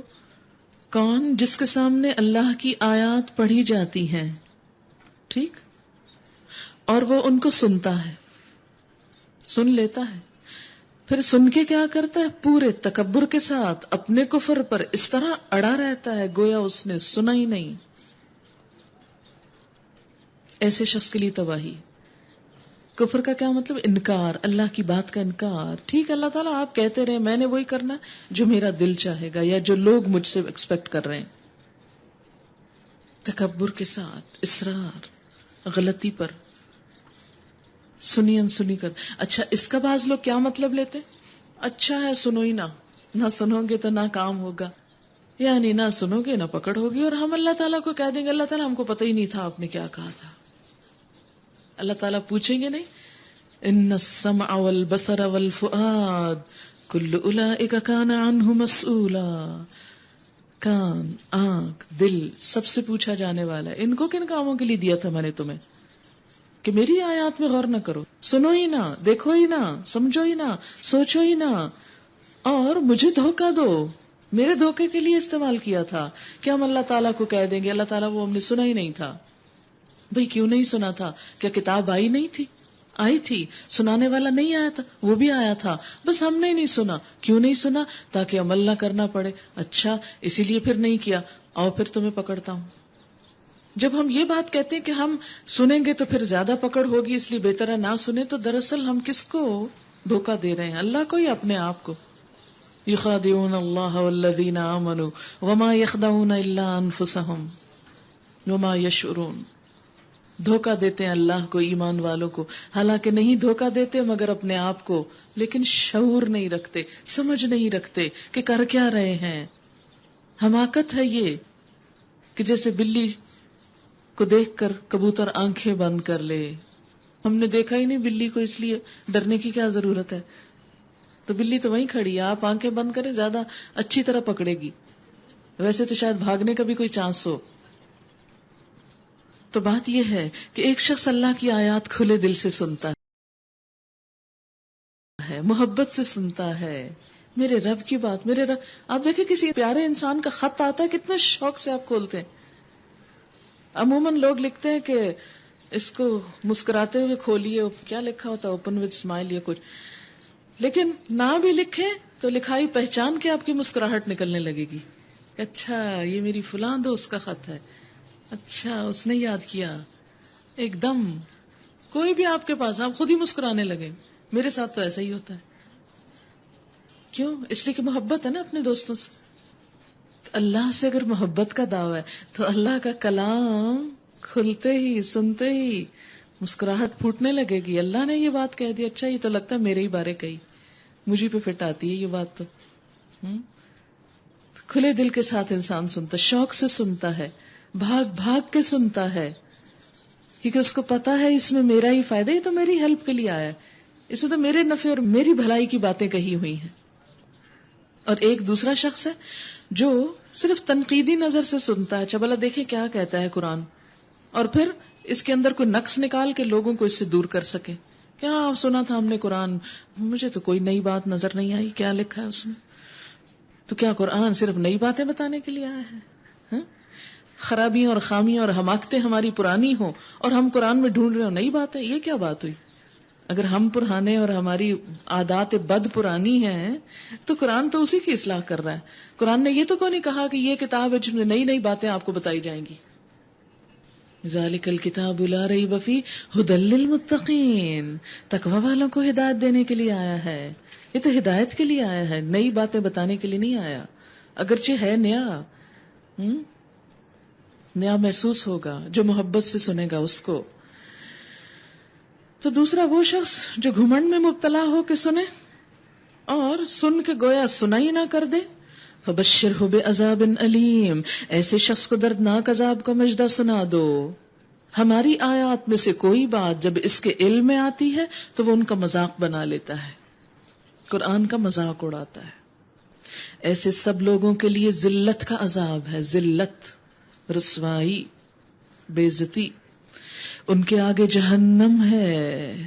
جو کچھ بھی انہوں نے دنیا میں کمایا ہے اس میں سے کوئی چیز ان کے کسی کام نہ آئے گی، کسی کام، کوئی چیز کسی کام نہ آئے گی، نہ ان کے سرپرست ہی ان کے لیے کچھ کر سکیں گے جنہیں اللہ کو چھوڑ کر انہوں نے اپنا ولی بنا رکھا ہے۔ اللہ کے سوا جن پہ بھروسہ کر کے بیٹھے ہوئے ہیں ان کے لیے بڑا عذاب ہے۔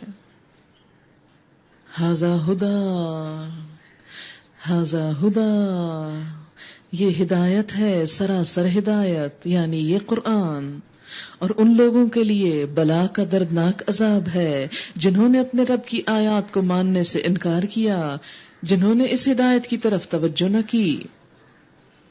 وہ اللہ ہی تو ہے جس نے تمہارے لیے سمندر کو مسخر کیا تاکہ اس کے حکم سے کشتیاں اس میں چلیں، اور تم اس کا فضل تلاش کرو، رزق تلاش کرو، صرف مچھلیاں پکڑ کے نہیں، اور بھی کام، اور شکر گزار رہو، جو کچھ بھی ملے اس پہ صرف پھول نہ جاؤ، تکبر نہ کرو، شکر ادا کرو۔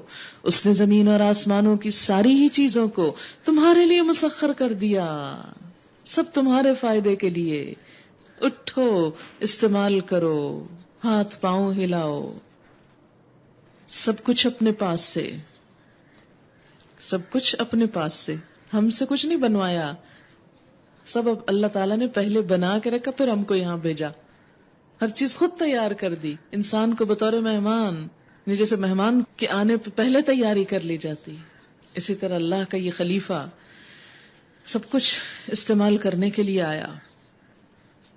اس میں بڑی نشانیاں ہیں ان لوگوں کے لیے جو غور و فکر کرنے والے ہیں، غور و فکر کرنے والے۔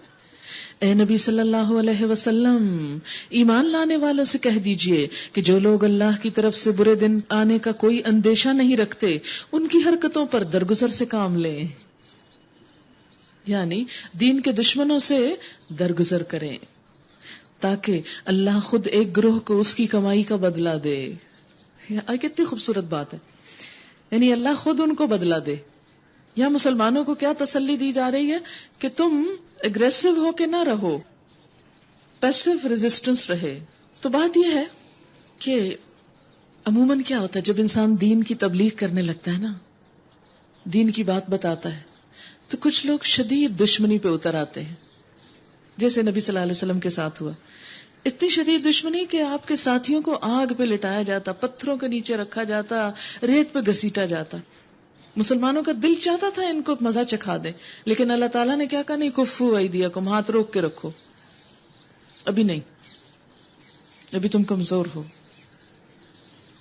اب کیا کرنا ہے؟ صبر کرو. اگر تم بدلہ نہیں بھی لے پا رہے تو کیا فرق پڑتا ہے، میں ان سے بدلہ لوں گا اور وہ سخت بدلہ ہوگا. یہ اتنا دل کو ٹھنڈا کر دیتی ہے بات کہ کوئی انسان جو آپ پر زیادتی کرے اور آپ اس سے بدلہ نہ لے سکیں. تو عموماً کیا ہوتا ہے کہ مثلاً آپ نے دیکھو گا کہ غبارہ اڑتا ہو تو بچہ اس کے پیچھے بھاگ رہا ہو، جب نہیں ہاتھ آتا تو چیخنا چلانا شروع کر دیتا، وہ چلا گیا. یا آئس کریم والا آ کے چلا جائے تو جو حال ہوتا ہے. کوئی بھی چیز جو انسان کے ہاتھ سے چھوٹ جائے، اور خاص طور پر جب کسی سے بدلہ لینا چھوٹ جائے، بدلہ لینا کہ میں اس کو ایسی سناتی نا تو میرا تو دل ٹھنڈا ہو جائے، مجھے کیوں نہ یاد ہے، میں ہوں یہ احمق، بعد میں یاد آتا ہے یہ کہنا تھا.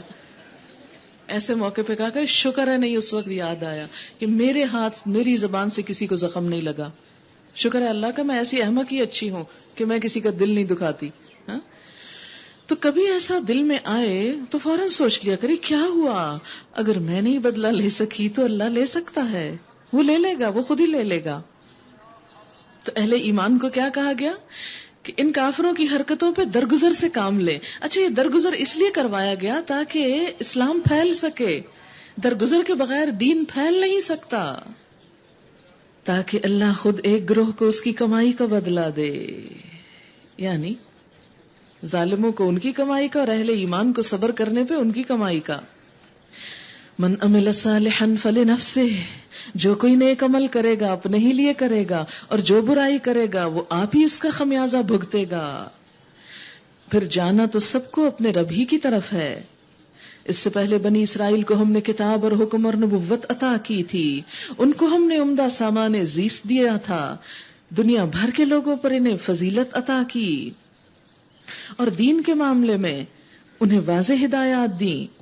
پھر جو اختلاف ان کے درمیان رونما ہوا وہ لا علمی کی وجہ سے نہیں، علم آنے کے بعد ہوا، اور اس بنا پر ہوا کہ وہ آپس میں ایک دوسرے پر زیادتی کرنا چاہتے تھے. اب دیکھیں آپ بھی بعضوں کا سوچتے ہوں گے کہ یہ علماء آپس میں لڑتے کیوں رہتے ہیں اور یہ ایک دوسرے کے خلاف کیوں بولتے، ہر ممبر سے دوسرے مسجد کے اوپر کچھ نہ کچھ بولا جا رہا ہوتا، ایسا کیوں ہوتا ہے؟ کیا ایک نہیں جانتا یا وہ نہیں جانتا سچا کون اور غلط کون؟ عموماً پھر عوام کنفیوز ہو جاتے ہیں اس میں. فرمایا کہ اس کا سبب صرف جہالت نہیں، بعض جگہوں پہ تو جہالت ہے سبب، لیکن بعض اوقات صرف جہالت سبب نہیں، علم سبب ہے، اور علم کے ساتھ زیادتی کا عنصر کہ ہم دوسرے کو بس دبا ڈالیں.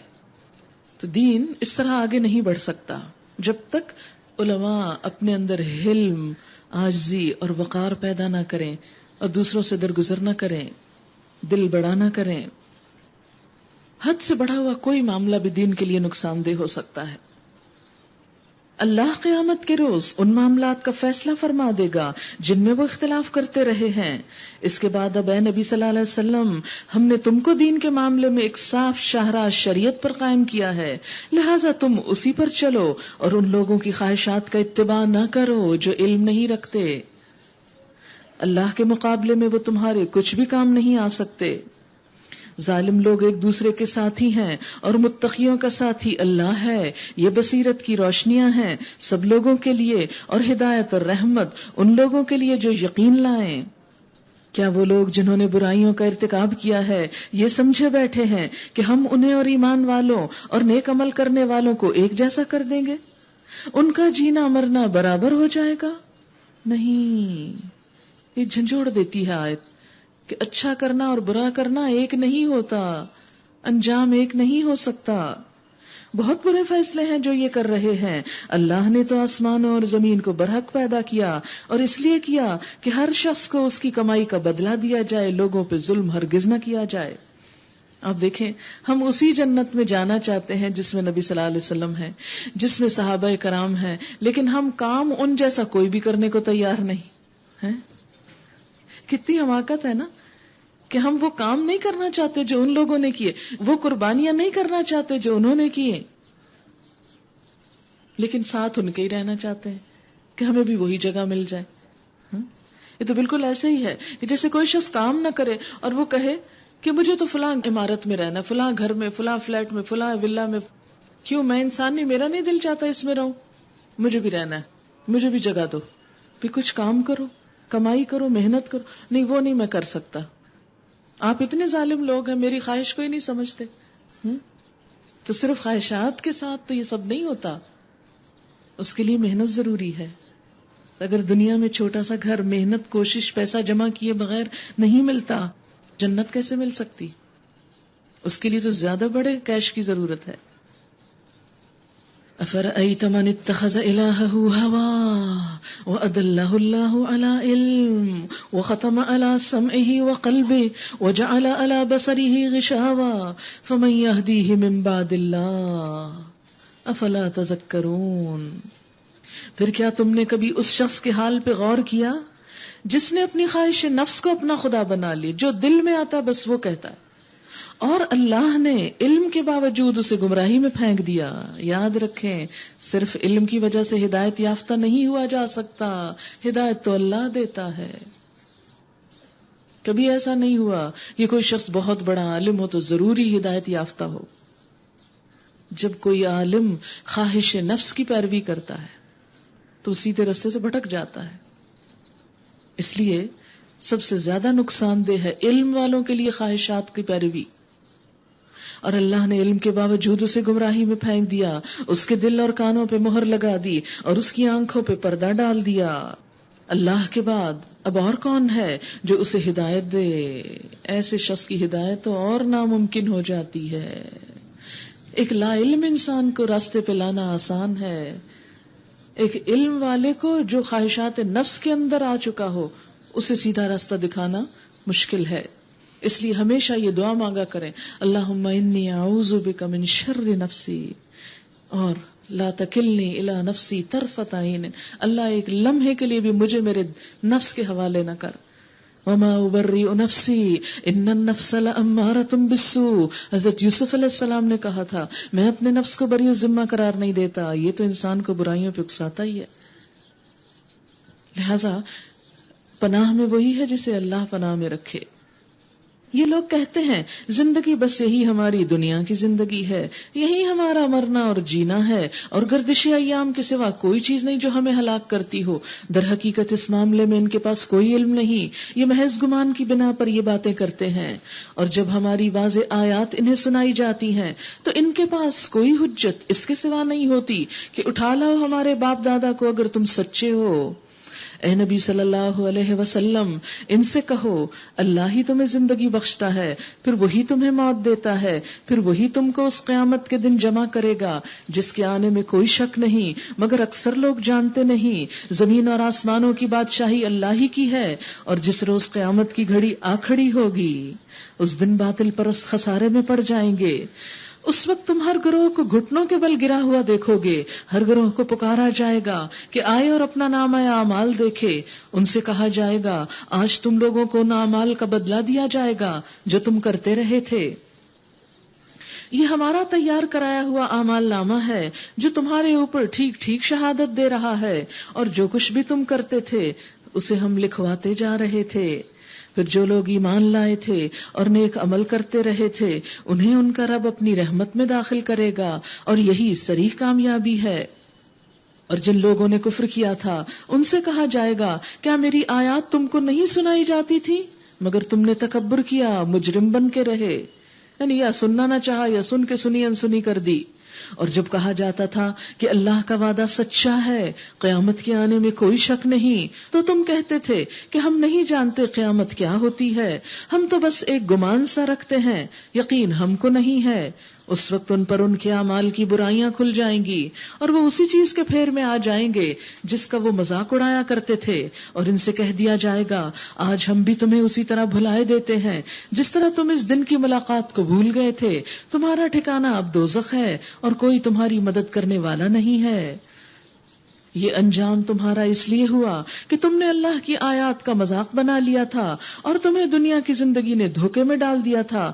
لہٰذا آج نہ یہ لوگ دوزخ سے نکالے جائیں گے اور نہ ان سے کہا جائے گا کہ معافی مانگ کر اپنے رب کو راضی کرو.